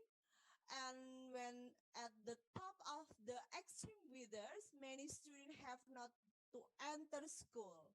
In South Kalimantan, for the education of children with special needs, provide government-owned school, but the school is still limited in number and usually only located in the city center. The social condition of my area to be challenged in creating this innovation. Sometimes parental and environment perception of children with special needs are often underestimated, hidden, and see that the ability children with special needs cannot be developed so as to have an impact on the psychological children with disabilities such as low self-esteem and feeling excluded. limitation and inequality of access in terms of signal, infrastructure, technology, and quality of education with major cities in Indonesia, such as Jakarta, Surabaya, Bandung, Jogja, and so on. The era of COVID-19 pandemics that limits everything that requires face-to-face include the process of teaching and learning in school affect the situation.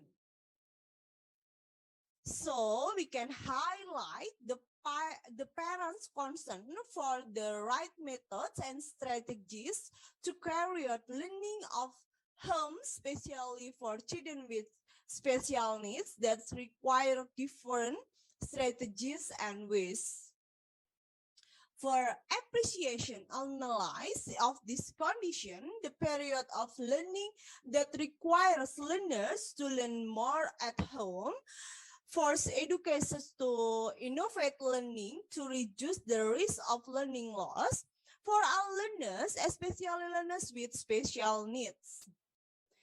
Innovation is needed to overcome the difficulties experienced by parents in providing the right media for home learning because their limitation on information on how to teach children at home.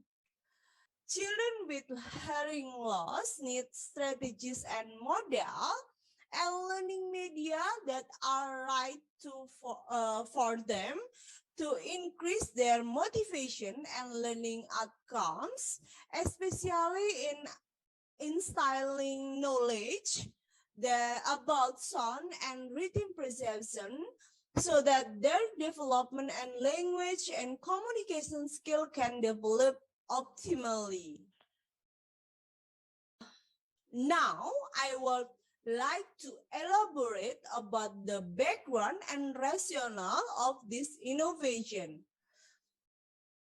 Children with hearing impairments or deaf children have limitation in the aspect of hearing, but it is still possible to introduce sound and rhythm and then sound perception around the child. The PKPBI, this is a program, the namely development of sound perception, communication, and rhythm. Special program will run optimally if it's supported by the use of learning media, so that the hearing of the student and student feeling can understand to respond to sound and sound out that are around student but using hearing aids. The PKPBI learning program on the learning curriculum in Indonesia for children with hearing barriers learning during pandemic, the process must be carried the health protocol.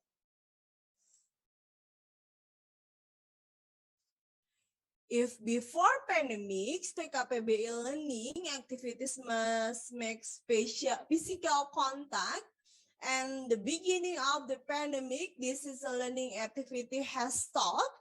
In multisensory approach, face-to-face PKPBI learning always requires the touch of body part or musical instrument and object that emit sound vibration to make children aware of sound. But since 2020, since the era of COVID-19 pandemics, this is difficult to do. Often parents feel confused about how to carry out the process of learning sound of deaf children at home. Then let me explain about development of innovation. The media has application media that has features menu that children are teacher needs in teaching PKPBI in the pandemic era that limit face-to-face learning. The focus of innovation relates to sound perception and rhythms. development of communication and perceptions of sounds, hearing, and feelings, the vibration. The creation of Android-based application media built this application from OS Builder in free website. The namely website is MIT Inverter. Here we go. This application running its tryout and implementation. First, install application on a device. Then teacher sound perception for deaf children about there and no sound by pressing the menu button material and pressing the choice of the exciting button and no sound. In this menu, student will be taught the concept of sound as well as the search of sound and difference regarding the presence and absence of sounds.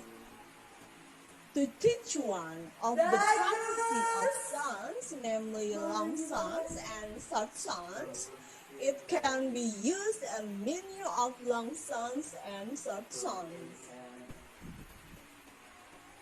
In this menu, learners are taught to distinguish the nature of sound and recognize how the difference regarding long sounds and short sounds. There is also a talk menu.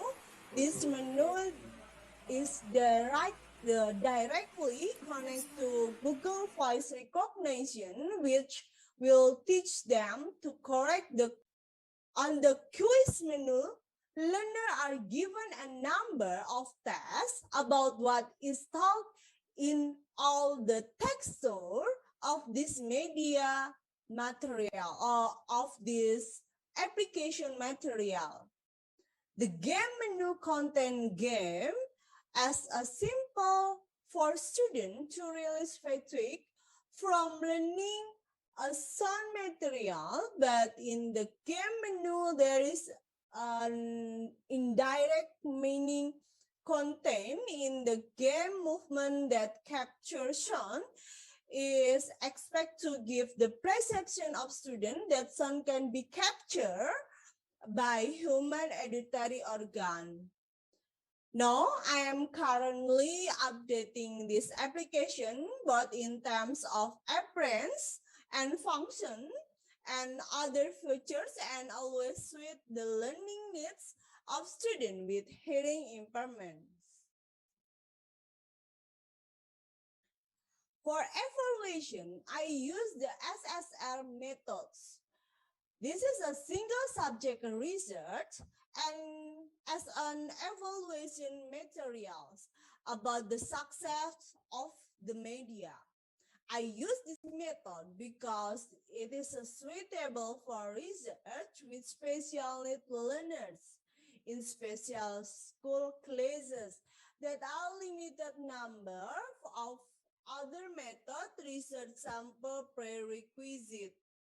In SSR research, the success of the experience is seen from the improvement of the graph, shows the behavioral success and intervention. The result, SSR describe increasing of the response through intervention could be shown by their skill improvement for pronunciation in oral communication when they check their speaking for available menu, and also the sound perception improve equivalent with all of these things. So that's all about my innovation and that's all about my presentation. It's really too great opportunity has already given to me to speak in front of you all. My hope is very simple, that pandemics will be over soon and we can be back again to teach our students. I know it could not be the same anymore. Thank you. Thank you, Mrs. Betya, Sahara. And may we remind everyone, for those who have questions for our educational innovators or the awardees, please write your questions in the chat box or for those who are joining in Zoom, and in the comment section for those who are on Facebook Live. At this moment, we will proceed with the presentation of our two school head category winners. One of them is Miss Mary Hazel B. Ballena of Bukay North Elementary School in Abra, Philippines.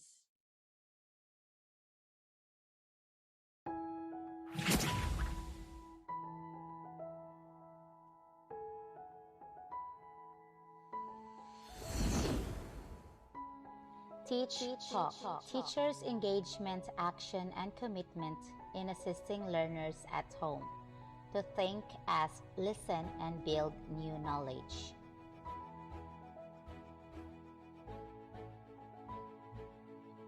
Bukay North Elementary School, one of the 13 complete elementary schools in Bukay District of Schools Division of Abra, Cordillera Administrative Region, on the northern part of the Philippines, is a non-central school situated in San Miguel, Bukay, Abra, along Abra Provincial Road and near Abra River.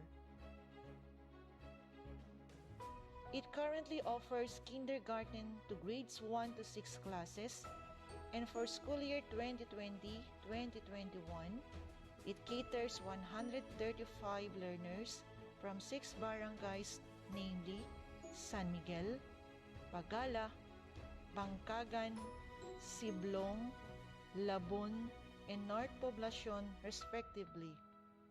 It is composed of 7 regular teachers, 1 administrative officer 2, and 1 principal 2.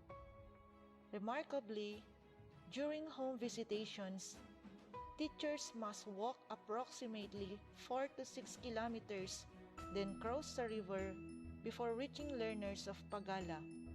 On the other hand, to reach learners of Bangkagan, Labon, Siblong, and North Poblacion, they must ride on the private vehicles or to hire tricycles in going there, while they must walk 3 to 4 kilometers to visit learners of San Miguel, the host barangay, respectively. The COVID-19 pandemic is a quintessential adaptive and transformative challenge, for there is no pre-configured playbook that can guide appropriate responses.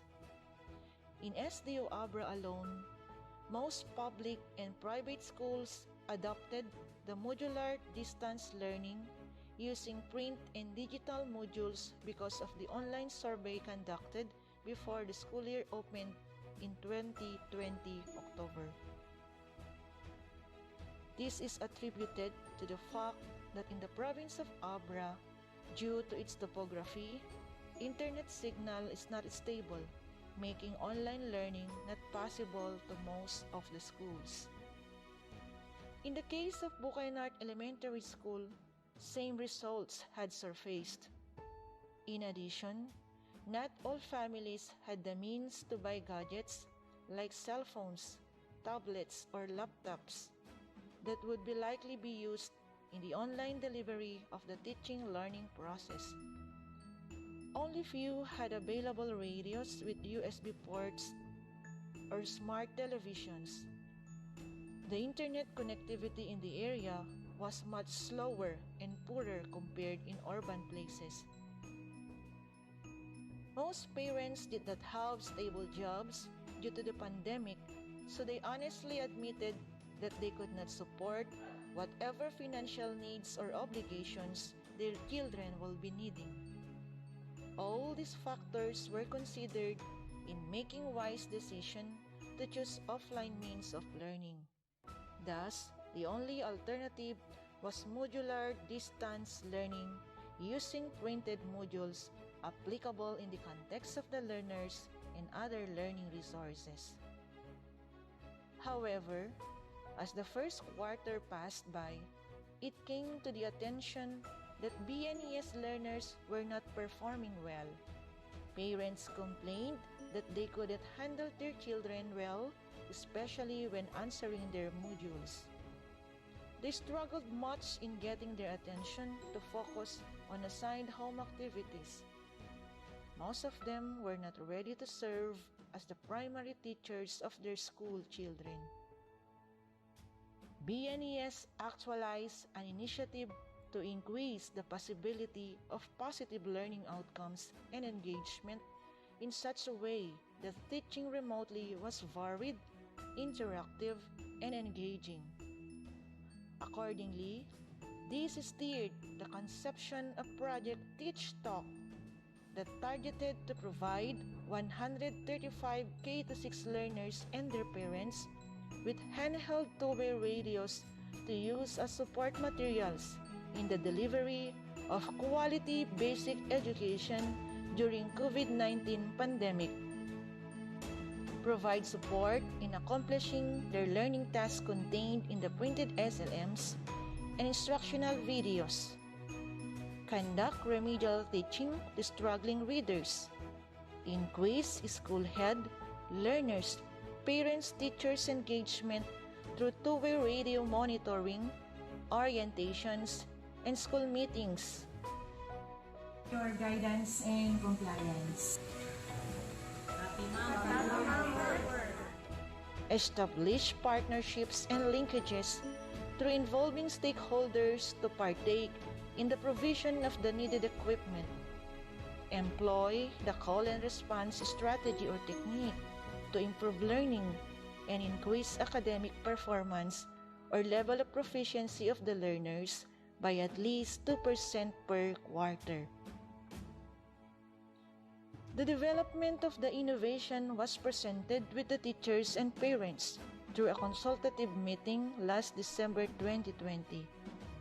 Issues raised during the said meeting were addressed by listing all the possible solutions that might be done and to be considered using the SWOT analysis technique.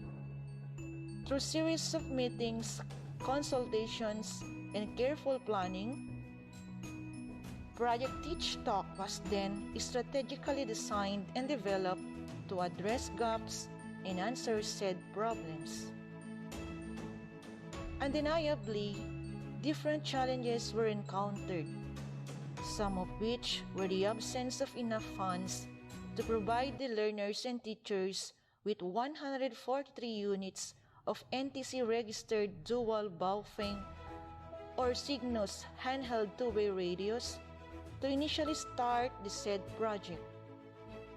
Nevertheless, this was made possible due to intensified partnerships and activities local and abroad, such as guesting on a talk show of a Filipino entrepreneur based in Canada, engaging networking, and sourcing out the funds to different local line agencies, alumni, co-workers in the department, non-government organizations, barangay officials, and civic-minded community folks, plus the support of 35 parents who purchased their own units that made the target number possible.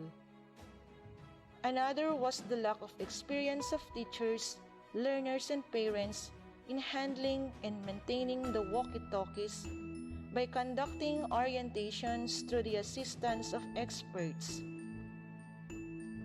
The competency of the teachers in delivering the different learning areas, employing the call and response technique, was addressed by conducting learning action cells and trainings.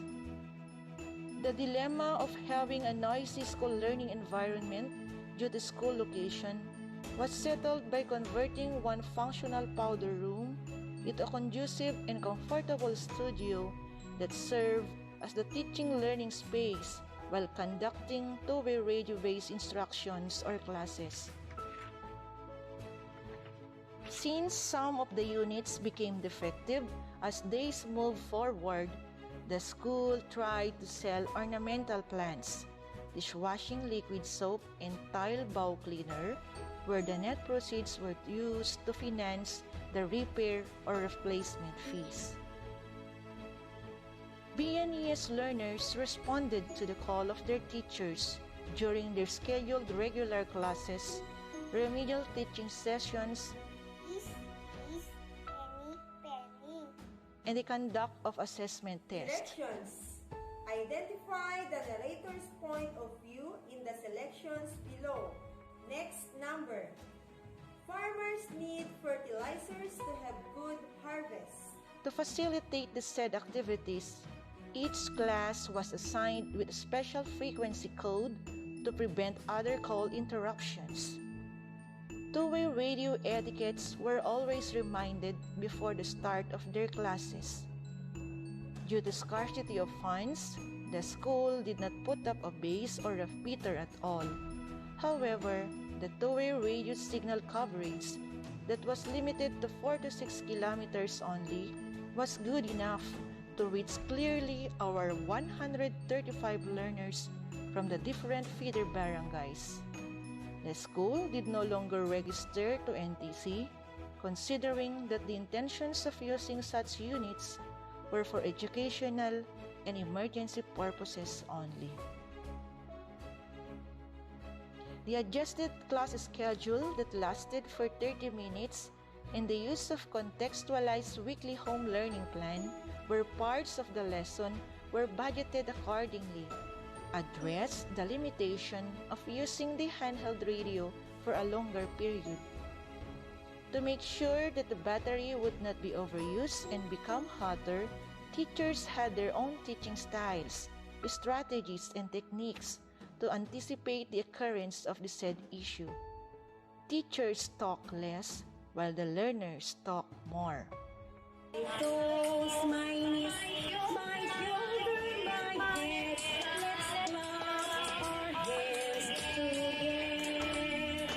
This initiative made a great step in improving accessibility in the delivery of learning, inequality in mastering the most essential learning competencies.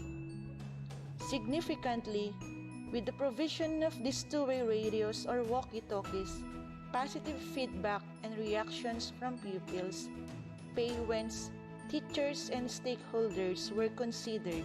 My walkie-talkie, I enjoyed learning and got excited to have more interactions with my teachers and classmates.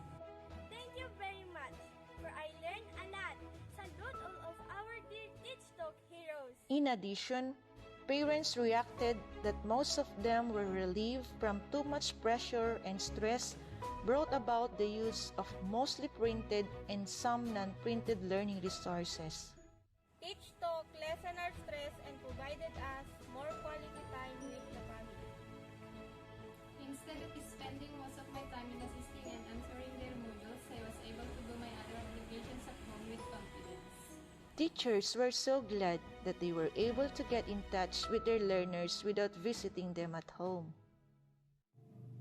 The different responses of my learners every time I called them inspired and motivated me to take my part amidst the threat. The use of this walkie-talkie reduced my fear. Thus, it helped me to be more, do more, and give more. Truly, Teach Talk was the key. Over. Most of the stakeholders were deeply honored and privileged that they have been part on this great endeavor. People and local officials of Barangay San Miguel would always support Bukay North learners because we believe that giving quality, relevant, and liberating education will be reciprocated by the children through bringing back a very promising future to mankind. With great people like Mary, Hazel, and all the teachers in Bukay North Elementary School, a project is being successful. Teach Talk is a wonderful way to impact, elevate the experience of learning for children at the middle of pandemic. And we are being blessed, honored, and privileged to be part of this project. These teachers will continue to deliver the learning experience, education that our children needs. After exploring all the possibilities and implementing various school activities such as scheduled daily class interactions in all learning areas, class observations via two-way radio, close monitoring, and administration of written and performance tasks, Project Teach Talk increased pupils, teachers, and parents' engagement for the entire school year and improve learners' academic performance.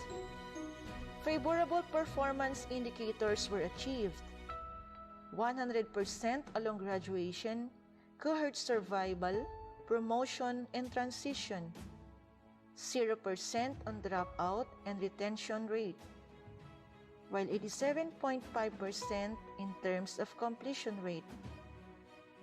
Commendable results were noted along the summarized report on promotion and learning progress achievement from first to fourth quarters for school year 2020-2021. The results along school MPS in terms of learners' proficiency in transmuted average were good. It increased from 84.32% during the first quarter to 87.19% on the last quarter. The experiences this year have shown that even when delivery of education is different, the school can still be a place where relationships are built.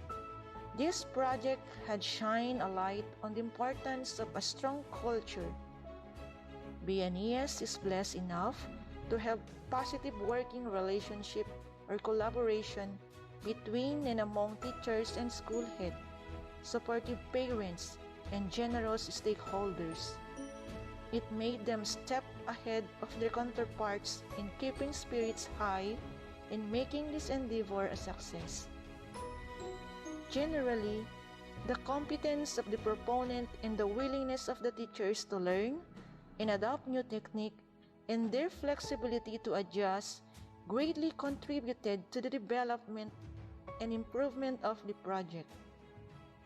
The strengthened partnership, open communication, high level of commitment, responsiveness to address issues, resourcefulness, judicious use of resources, and transparency being employed help the school to survive this trying time.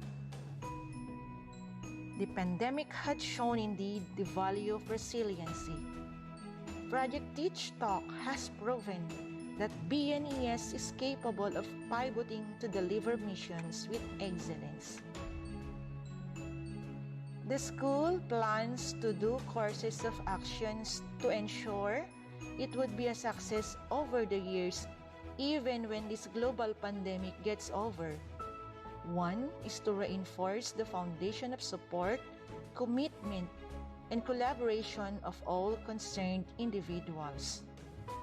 Another is meaningful teamwork, which is boundless, that the attention of all is not directed elsewhere, but to remain intact in focusing ways and means to make its second wave of implementation better and more efficient.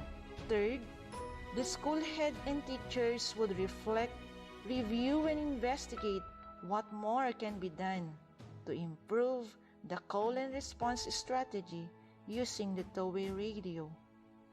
Fourth, upskill and reskill teachers on how they would deliver their lessons better. Fifth, sustain and maintain the units by continuous sourcing out funds. Sixth, support the use of the two-way radio even when face-to-face is possible, with more instructional videos and provision of tablets when possible to develop learners' full potentials. And lastly, utilize the handheld two-way radios in times of disasters and calamities and in strengthening the reading program of the school. We are true to the mantra of DepEd Abra, Bukay North Elementary School, serving you with a heart.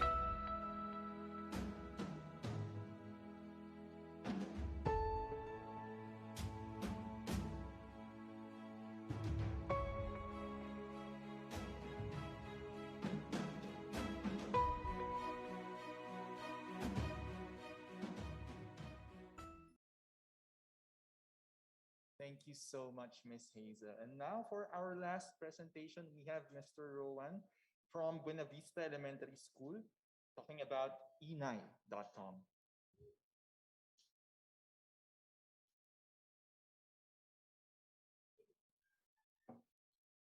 Good day to everyone, and welcome to Online Innovation Forum, Educational Innovations in the Time of COVID-19, organized by Southeast Asian Ministry of Education Organization, SEAMEO. This is Rowan, the Celestra, Principal 2 of Buena Vista Elementary School, Sorsogon City, Bicol Region, Philippines. And I am privileged to present to you our innovation, INNOTECH.com, Education for Nanay in the Community. The presentation is outlined as follows. How did it start? What and who were inspirations? It will explain the context of the school community. Second, what is this innovation all about? Project details. And this is also the key indicators, key result areas, or number 3, what has been collectively strategically achieved so far. And the number 4, how can it be more sustainable? Ways forward and opportunities for collaboration. Our Secretary of Education, Leonor Magtolis Briones, spearheaded the Basic Education Learning Continuity Plan, or the BLCP. This is the department's response to the challenges posed by COVID-19 in the field of the basic education. And it's always maintained that education must continue, whatever the changes and even dangers we confront now and in the future. And the key elements of the learning strategies that shall operationalize the BLCP are the streamline of the K-12 curriculum into the most delivery modalities and the most essential learning competencies, or the MELCs, and allowing of multiple learning delivery modalities such as distance learning and blended learning, either on top in place of face-to-face learning, to help learners, parents, and teachers implement this learning delivery modalities. We have self-learning modules made available with print or online or digital format. And that it also should be top the materials developed by the various partners and entities such as the SEAMEO and INNOTECH, the Basa Pilipinas, Knowledge Channel, Fund Learners Incorporated, among many others. In the figure 1, you could see there the epidemic peak dynamics. This is lifted with the modifications to reflect the ECQ extensions from an undated PowerPoint presentation by the Bioinformatics and Modeling Group of the University of the Philippines COVID-19 Pandemic Response, titled COVID-19 Estimates for Philippine Provinces in Highly Urbanized Cities. You could see there the rise and the fall for the first community quarantine period, the enhanced community quarantine extension to April 30, and the enhanced community quarantine extension to May 15. In figure 5, this is the openness to having lessons and class activities online through television and radio. So the respondents were asked, are they okay with having lessons and class activities, online learning, television, or radio? And the respondents are as follows: the learners, the parents and guardians, and the school person. We have there 50% says it's no, and 46% say yes. But majority of the learners says no, in 62%. But majority of the parents says yes, with 59%. But the school personnel agree with the learners with no, with 55%. And the next figure, the willingness to come to school with social distancing. So they were asked also, are they willing to physically report, send their children to school with strict observance of social distancing? So the total respondents has its percentage of no and yes. And the respondents, again, the learners, the parents and guardians, and the school personnel. And in this graphical representation, we could see that unanimously they like to send with the highest and majority answer of yes. In figure 7, the teachers respondents by key stages. This is a total of 787,066 total teacher respondents that responded to the survey of the next figure. Figure 8, teachers' ownership of computer at home. They were asked, how many teachers have a computer or laptop at desktop at home? And the graph reflected that 87% has, and 13% no laptop or gadgets at home. And figure 9 also, we reflected there that 49% teachers with laptops, desktop, Wi-Fi at home. But 41% teachers with laptop and desktop at home but no internet connection. And 10% of the teachers has no available internet signal in the area. In Buena Vista Elementary School, this is the community in which we belong, in Sorsogon West District, Sorsogon City. The school was established 1946, just right after the World War II. The residents of Barangay Buena Vista came together to establish the educational institution for the children for the future generation. And 1947, one class of grade was established with 15 to 20 pupils attending housed in a makeshift classroom made from bamboos and wood. It was possibly done through the leadership of the first barangay captain. And the first teacher was Miss Lassa.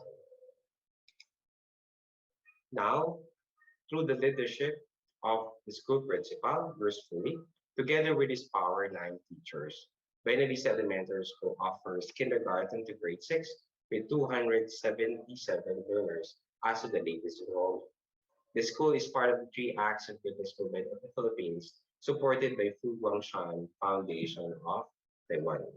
The school promotes the 3 Acts of Goodness and different activities for parents, students, and school community. Further, Buena Vista Elementary School has Brigada Escuela as one of its best practices. Buena Vista topped 3 times among all the schools in the division of Sorsogon City in the small school category and was part of the top 5 implementers in the whole Bicol region. And here is now our appreciation and analysis of the situation in Buena Vista. As you could see, through the survey, the decision tree shows that 100% or the 244 learners were allowed by their parents to have distance learning rather than having the other options. Also, since distance learning is the best option for the school, this decision tree shows that 244 learners have access to great materials or modules compared to other modalities. The graph also shows here the educational attainment of the 150 parents that the learner has. And it's a good news that 0% never went to school. So all of them went to school with 15% a college graduate and 58% graduated in high school. In the integration of the inputs in the BLCB of the Office of the Secretariat, we have is the following principle. First is protect the health and safety of everybody, further transmission of COVID-19. Number two, ensure learning continuity through the K-12 curriculum. We have also third, facilitate the safe return of teaching and non-teaching personnel and learners to workplaces and schools. Number four, be sensitive to equity considerations and concerns and endeavors to address them the best we can. And link and bridge the BLCP to its pivot to quality and into the future of education under the framework of sulong edukalidad and futures thinking in education. So here are the issues to be addressed in Buena Vista Elementary School. Number one, we have the capacity of parents in facilitating learning at home. Learning resources, the COVID-19 protocols, the distribution and retrieval of modules, participation of parents and guardians, different learning styles of pupils, and also the beginning with it. The project details, the development of the innovation. So aligned with the division project, Great Shine, Build the Legacy of Sorceresy, through the leadership of our school's division superintendent, Dr. William E. Gando. This enabled them also to be at par with teachers in giving instructions and assistance. This also created the community of learners and teachers within among the family members. And INAI's created INAI centers for Porok 1 to 7 that have been managed by INAI leaders that serve as centers for module distribution and retrieval, and even serve as learning hub. Each of the house has its own INAI corner for activities and learning are taking place. So here are the steps or the methodologies that was implemented. First is we have the consultation with bonding with parents. We have meetings with them. Submit the proposals for approval to the school's division superintendent. We have the capacity building. We have the workshops for the participants in which they learn how teaching is being done, how are the people to be taken care of. We have also conducted dry run to check if the learnings was really good and the monitoring and evaluation. And how we introduce the innovation. So here is the introduction. The initial implementation was conducted almost 1 month before the official opening of the school year, way back 2020-2021. Each of the family built their INAI corners at home and serve as learning area. INAI centers also was our functional center. They gave the area for the parents to get the module instead of going to school. They observe social distancing, disinfection with alcohol, and wearing face masks and patients. These practices started during January, and feedback was good. They preferred this innovation since they will not travel or walk a long distance just to get materials from school. It's also strategic for them as they will not be meeting more people along the way, and even in the school, and it will be safer to everyone. Here are the key indicators of the key result areas. Increased enrollment, increased participation rate, increased completion rate. We have a zero dropout, increased stakeholders participation, and we have a fair review on status. And for the evaluation, the innovation has been excellent strategy and innovation during the pandemic, and it's the work of unity and hope. We let them tell stories about the children they assist. And some are adopted because of the absence of the parents or incapacity to guide. It was sometimes a tearful moment when they had shared our experience or their experiences with children, mentally challenged parents. It was a dreadful experience, but the INAI managed to help these children. These stories also featured in the national broadsheet in the Philippines, We observed that everyone was engaged and worked together to finish different tasks. Parents also asked help from school if they don't really know the parts of activities or concept itself. It was a revealing truth that we need really a village to educate a child, and that is the core of E9 platform. So we are having the lesson learned that E9.com continues to inspire mothers, parents, and even schools to empower also their allies. In other parents to participate, to be the learning facilitator of their child that would bring success to the basic education learning continuity plan of the Department of Education. And from our E9.com tutor, shared Lee Despolon, according to her, the teachers and the E9 leaders did not leave us hanging in these difficult times. They patiently assisted us with the things we need to know so we can teach and help our children with their modules at home. And parents can be both in planning, implementation, and even monitoring the initiative because they are partners and they can help us. In turn, they can also help. So according to E9 leader, Annalisa Diaz, E9.com played a very significant part in educating and training us so we can easily teach our children at home, especially now that the pandemic has interrupted the face-to-face classes.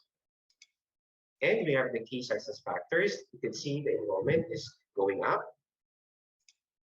Also, the dropout dropped from 2020 to 2021. And we have also for governance, the SBM level of practice from level 1 of 2019 to 2020. We are now preparing for level 3, maturing in 2020 to 2021. And for ways forward and opportunities for collaboration, we have here to continue formation to E9s through partner, institution, and foundation. And one of which is the Lubota Foundation. Go digital using the tablets for teaching and facilitating learning like reading and math. We have also more partnership for support to E9s and their children. Share E9.com best practices to more mothers and parents. Like this forum, we share them. Inspire more schools, stakeholders, and parents to be part of the teaching, learning process. And we would like to thank the DepEd Philippines, our secretary, the DepEd Region 5, the DepEd Sorsogon City, and the Benedict staff, elementary school teaching staff at E9.com. Okay, thank you very much, Diyos Mabalos, and I hope you enjoy and learn from our E9.com Education for Nanay and the Community.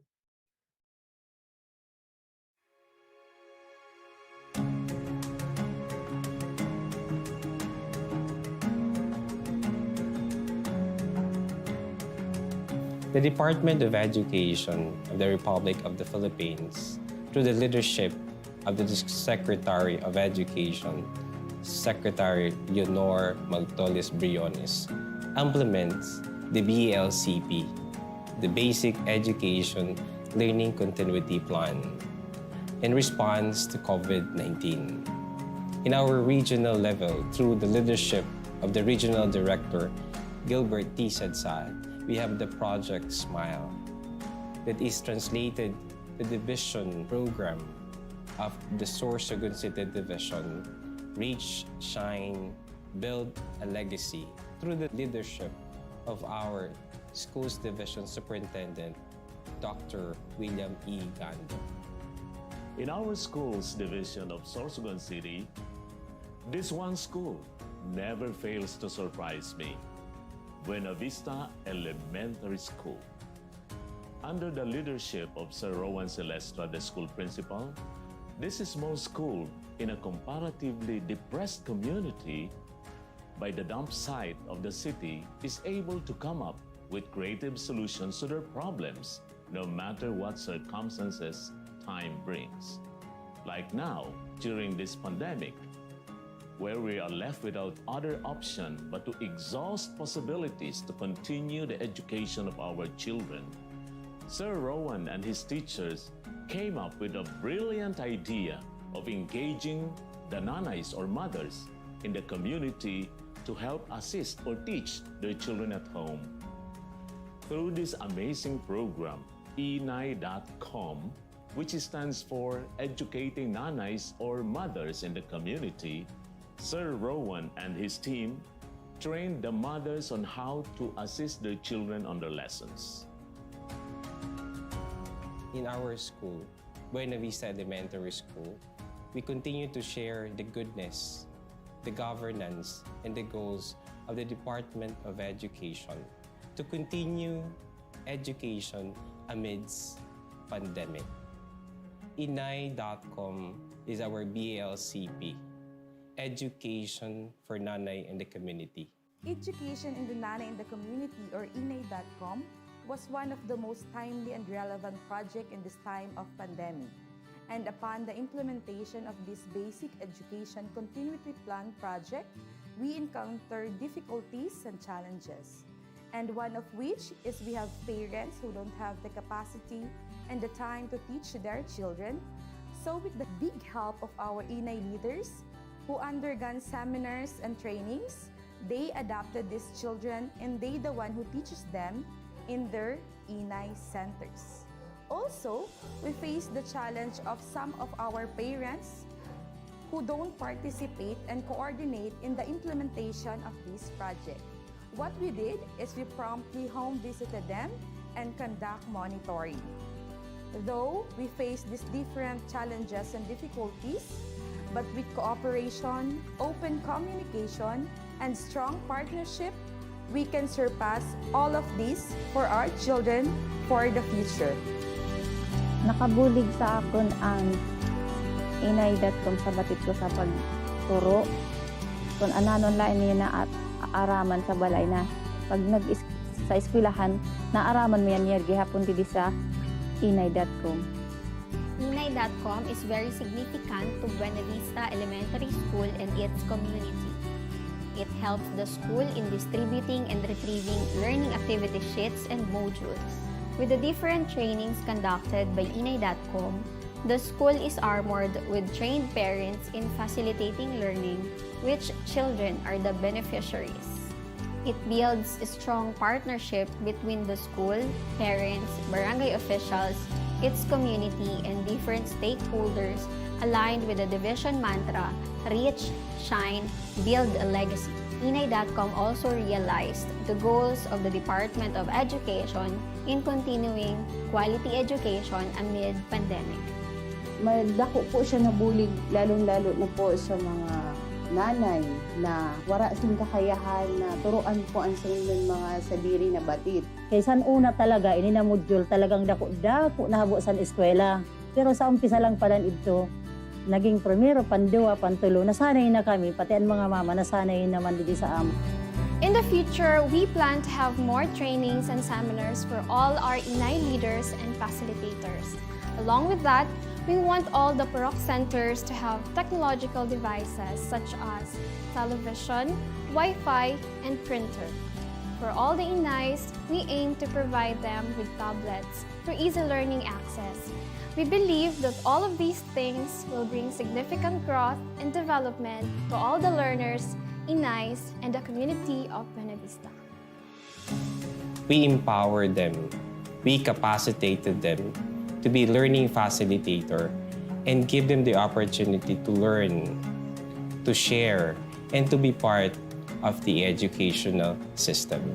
In the past, I have witnessed how Sir Rowan came up with game-changing projects in order to ensure holistic development of the school children. He is very good at establishing linkages and partnerships to address resource gaps and increase access, quality, and relevance of basic education. His passion and persistence knows no boundaries. He has established a vast network of support, both here and abroad. His optimism, coupled with determination and hard work, provided a universe of possibilities for the school children and the community of his assignment. This time, they are the partners that give us the opportunity to continue education in every home. We have Inay centers as drop-off of all the last and then the retrieval of the activity sheets. We have also Inay corners in each of the family so that they could have the space for learning with their children. In our future plan, we will continue to train, to capacitate all the inays, the mothers, the parents, and hopefully, we will be having more technology. Lately, Sir Rowan told me of his wish for tablets for at least every household in Buena Vista so that more engaging lessons can be just plugged and played in the learners' homes. Without second thought, I decided to allocate part of the division's local funds to purchase 190 tablets for all households with learners in Buena Vista. How can you close your door to one such persistent school leader? Through this special education fund, with the help of our city mayor, Esther Amor, we will be having tablets for the inays so that we could have a standard sounds, standard reading sessions for the inays so that we could have also the opportunity to share standard reading sounds for the children.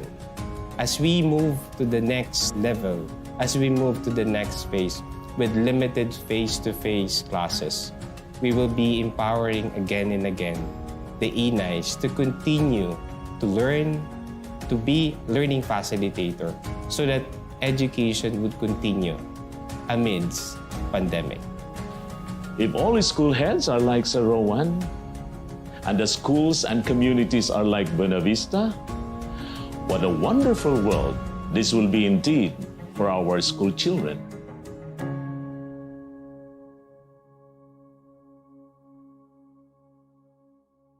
Thank you, Mr. Rowan Celestra.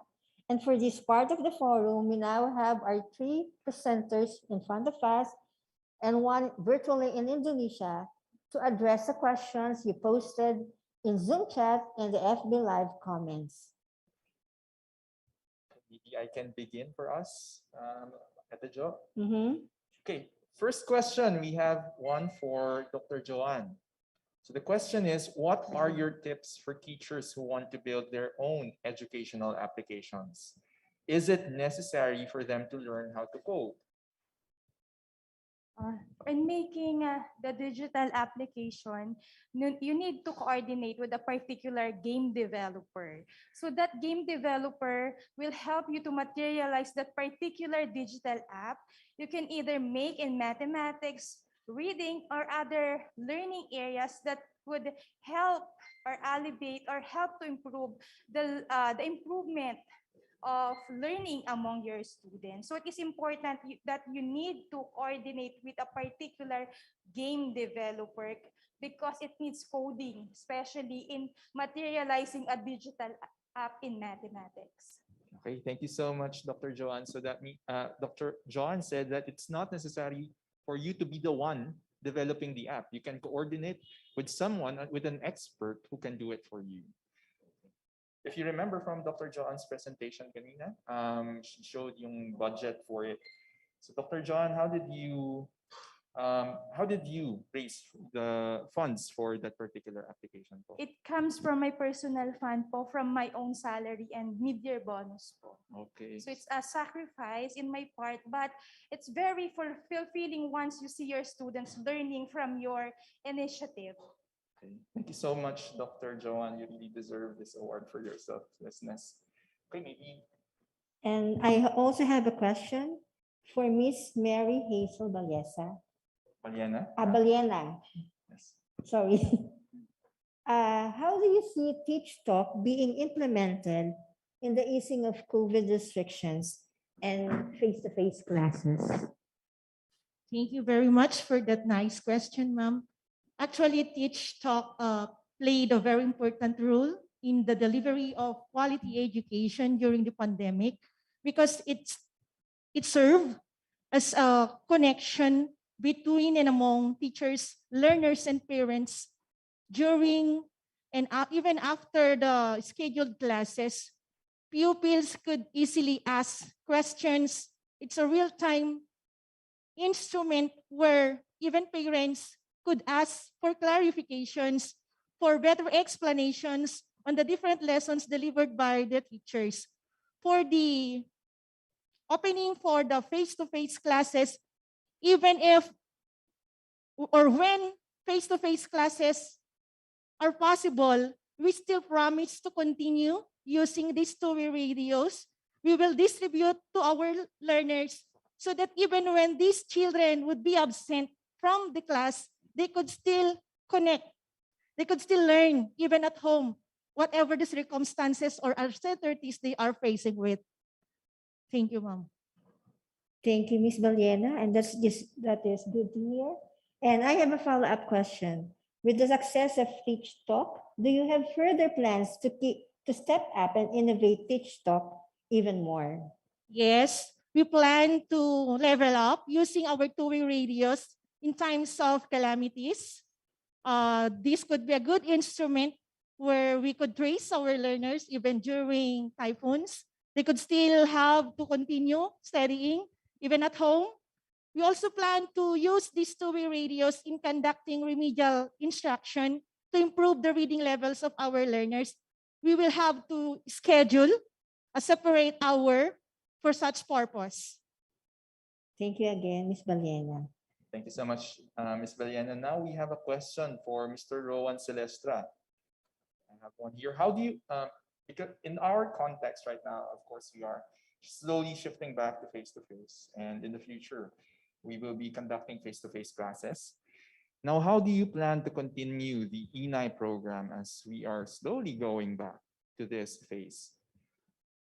Okay, thank you for that question. This is also one of the transition that we will be having.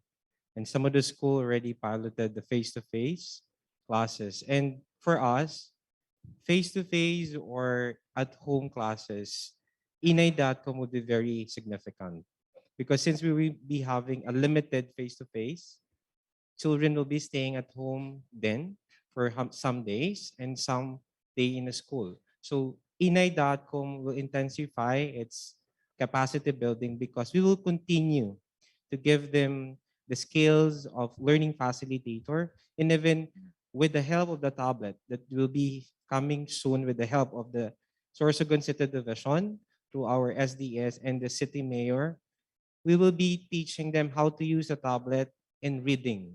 Because one of the most challenging thing on teaching, especially on beginning learners, are the beginning in reading. So if we're going to have the technology in each of the home, and we have a canned video, a canned readings activities, the INNOTECH.com will level up and will also be a common household thing in every home. We can capacitate more mothers and even other people that plays the roles of the mother. So face-to-face or limited, or we will be having a modular, INNOTECH.com will continue and will develop more strategies to help the nanay and the learners. Thank you so much, Mr. Rowan. And I remember the time when my mom was the one teaching me how to solve my assignments. So even if we go back to face-to-face, it is indeed still many mothers still have this big role to play in the education of their children. Thank you so much, Sir Rowan. And we look forward to the continuation of INNOTECH.com. Okay, do we have other questions? There is another one here that was given me just a while ago. Okay, so anyone can answer this. What motivated or inspired you to develop this innovation that you are promoting, that you have promoted, that you have implemented? And also, what do you need to do to sustain and improve these innovations? Anyone can answer from our awardees? Okay, I may answer first. Okay, for us, INNOTECH.com, since this is a tribute to mothers, started with a conversation with Inay Melinda Laksa, one of our Inay leader. Before the opening of the classes for modular, it was June 2020, he came to the school and even asked me, "Sir, how can we teach our children at home if we don't know? We are not teachers. So how can we really help you in the delivery of education?" So with that conversation at the back of my mind, yes, this is really a challenge to us educators because half of our tasks are really not anymore for the teacher. It is given to the parents at home. So how can these people be of help if we cannot help them? So with that sense of helping, you cannot give if you don't have. So if the parents cannot really do that skill or the task of teaching or guiding the student, they cannot help us. So Inay.com was born because we need to help the nanays. We need to help the mothers to be learning facilitator. At least just to follow how to use the module, how to use the page one, page two, and not proceeding to the answer key. Just using the module. It doesn't necessarily mean that they have to be a graduate of college courses or a high school graduate. It's just that they know how to follow instructions, directions. So with that, we simply give them the basic. How do we teach? You have to understand teaching. We have to understand your child. Do not compare your child to others because we have different modalities of learning. We have also the style, the learning style. So in one way or another, this inay.com opened the mind of each of the nanay. Even though they are seller, fish vendors, just a homemaker, they could do something. Like they could teach how to cook rice. They could also teach some lessons to your children. So bringing education at home and bringing the education in the hands of this nanay or the mothers. So we plan to continue with this in giving us the technological advances since we have also we can have the offline education because of the challenge of internet and even the radio um, signals. So we can have offline learning but applying in technology. We could have canned videos for them. So we are trying to reach out for more sponsor to give us television in every center. We have 9 centers. We have also planned for expansion of the tablets because if it will be given, there are only 1 tablet each of the houses. So if there would be more tablets for every student, that would be a help also to scale up what we could do for inay.com. And especially, we are also looking forward for more partners like the Yellow Boat of Hope Foundation that recently adopted the inay.com for a Suporta Eskwela, a formation, a training for nanay to be a learning facilitator from January this next year to December. So we're thanking them and also we're looking also for more partners to continue inay.com. Thank you. Thank you so much, Mr. Rowan. I'm sure mothers are more than willing to help their children learn whatever they need to learn. And e9.com is the approach that Sir Rowan implemented in order to capacitate these willing mothers, albeit they might honestly admit that they do not have this capacity. So that e9.com can really bridge that gap between the willingness and the capacity of our mothers. Thank you so much, Mr. Rowan. Would anyone else like to answer the question? What motivated or inspired you to develop this innovation? And what do you need to do to sustain or improve these innovations? The love for education and the love for children motivated me to develop this innovation. Actually, we are family of teachers. In our school, my sister and my mother, they are my teachers. And I replaced my father due to his retirement. I was transferred to Bukay North Elementary School last year. It was only a year ago. I am serving the school for a year, or almost a year. And because of the belief that the communication is the key during this pandemic, if you want to get connected, stay connected. That inspired me to work out for this innovation, the provision of the two-way radio to help children, parents, and teachers get connected so that they can and we can move forward, that this pandemic could not be a hindrance in the delivery of quality education. Okay, thank you so much, Ms. Ballena. And indeed, napaka-passionate ng ating teachers. I can really feel it from here, though I'm just a few meters away from them. And hopefully you feel it even if you are on air with us. Thank you so much, Ms. Ballena. Dr. Joan, would you like to respond? Okay, since I started teaching kindergarten, that's the time I feel the fulfillment of teaching little kids. And that's the time I found out that these years are the foundational years wherein students should have a strong fundamental skills that they needed to be on the other, to enter the other grade level. So that's the time I conceptualize this digital app wherein I make the blueprint using PowerPoint presentations, all the lessons and competencies. I put it in PowerPoint presentation first. And then when I finish all the activities from this blueprint, that's the time I look for an expert, especially a game developer that would help me to materialize this digital app in mathematics, which took us a year to develop before we implement it and then pilot it in our school in Melencio M. Castelo Elementary School.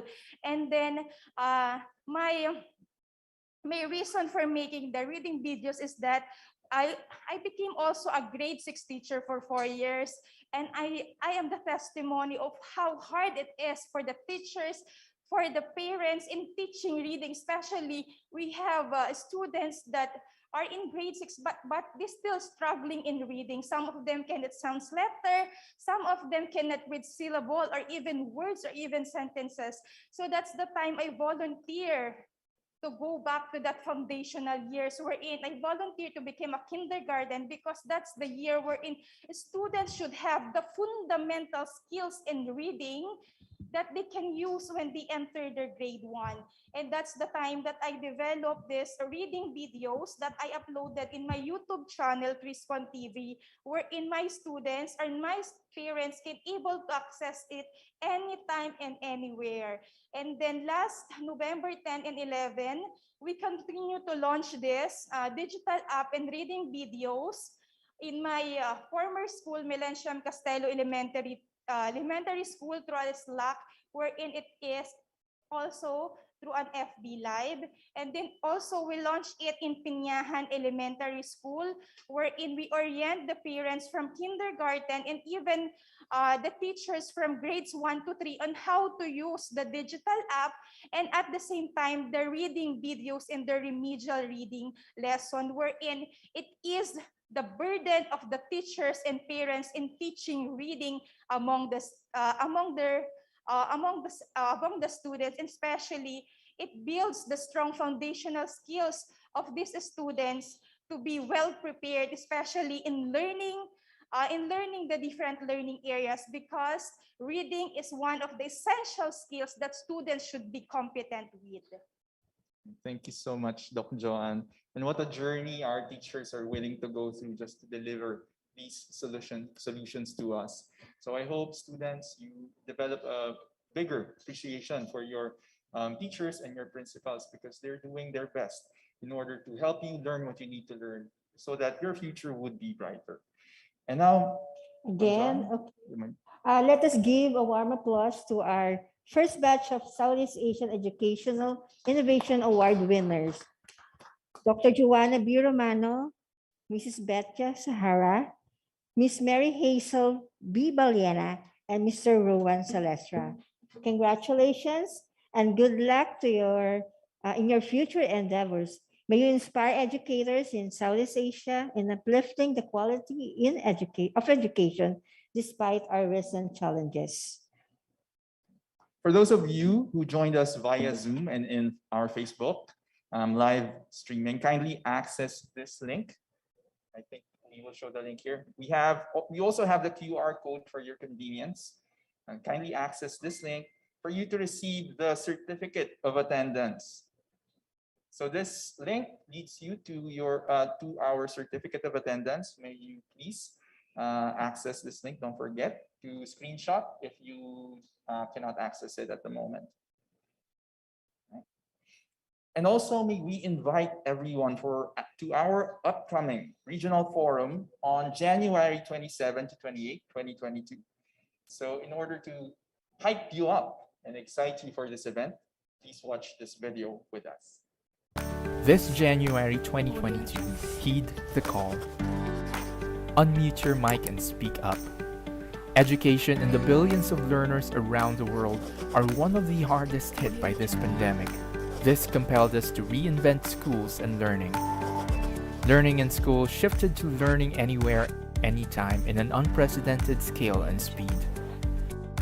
Blended learning combines vehicles of learning, TV, radio, printed modules, online, and with limited face-to-face interactions.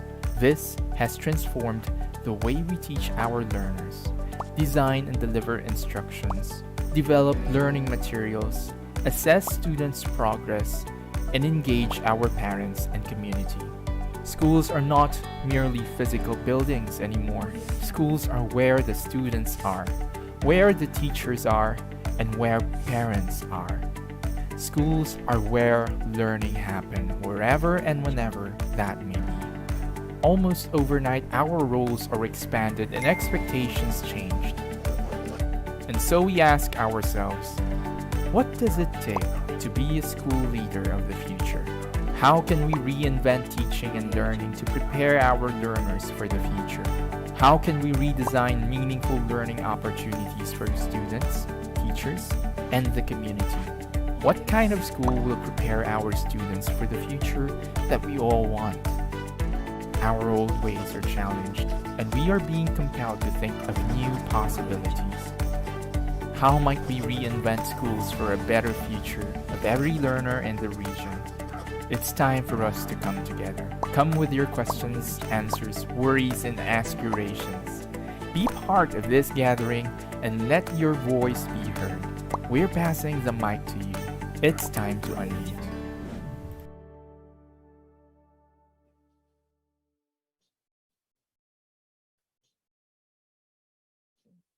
On behalf of all the organizing committee of this year's award cycle, to all who participated and submitted their entries, to our technical working group and international reference jurors, to the SEAMEO sister centers who helped us disseminate this project, to the Philippine Department of Education for their continuing support to INNOTECH. Thank you very much.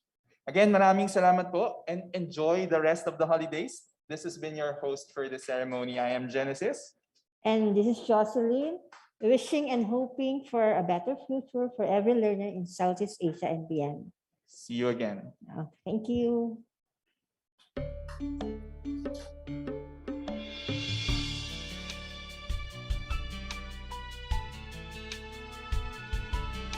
To INNOTECH we have come with hope so bright. The million learners' voices ring.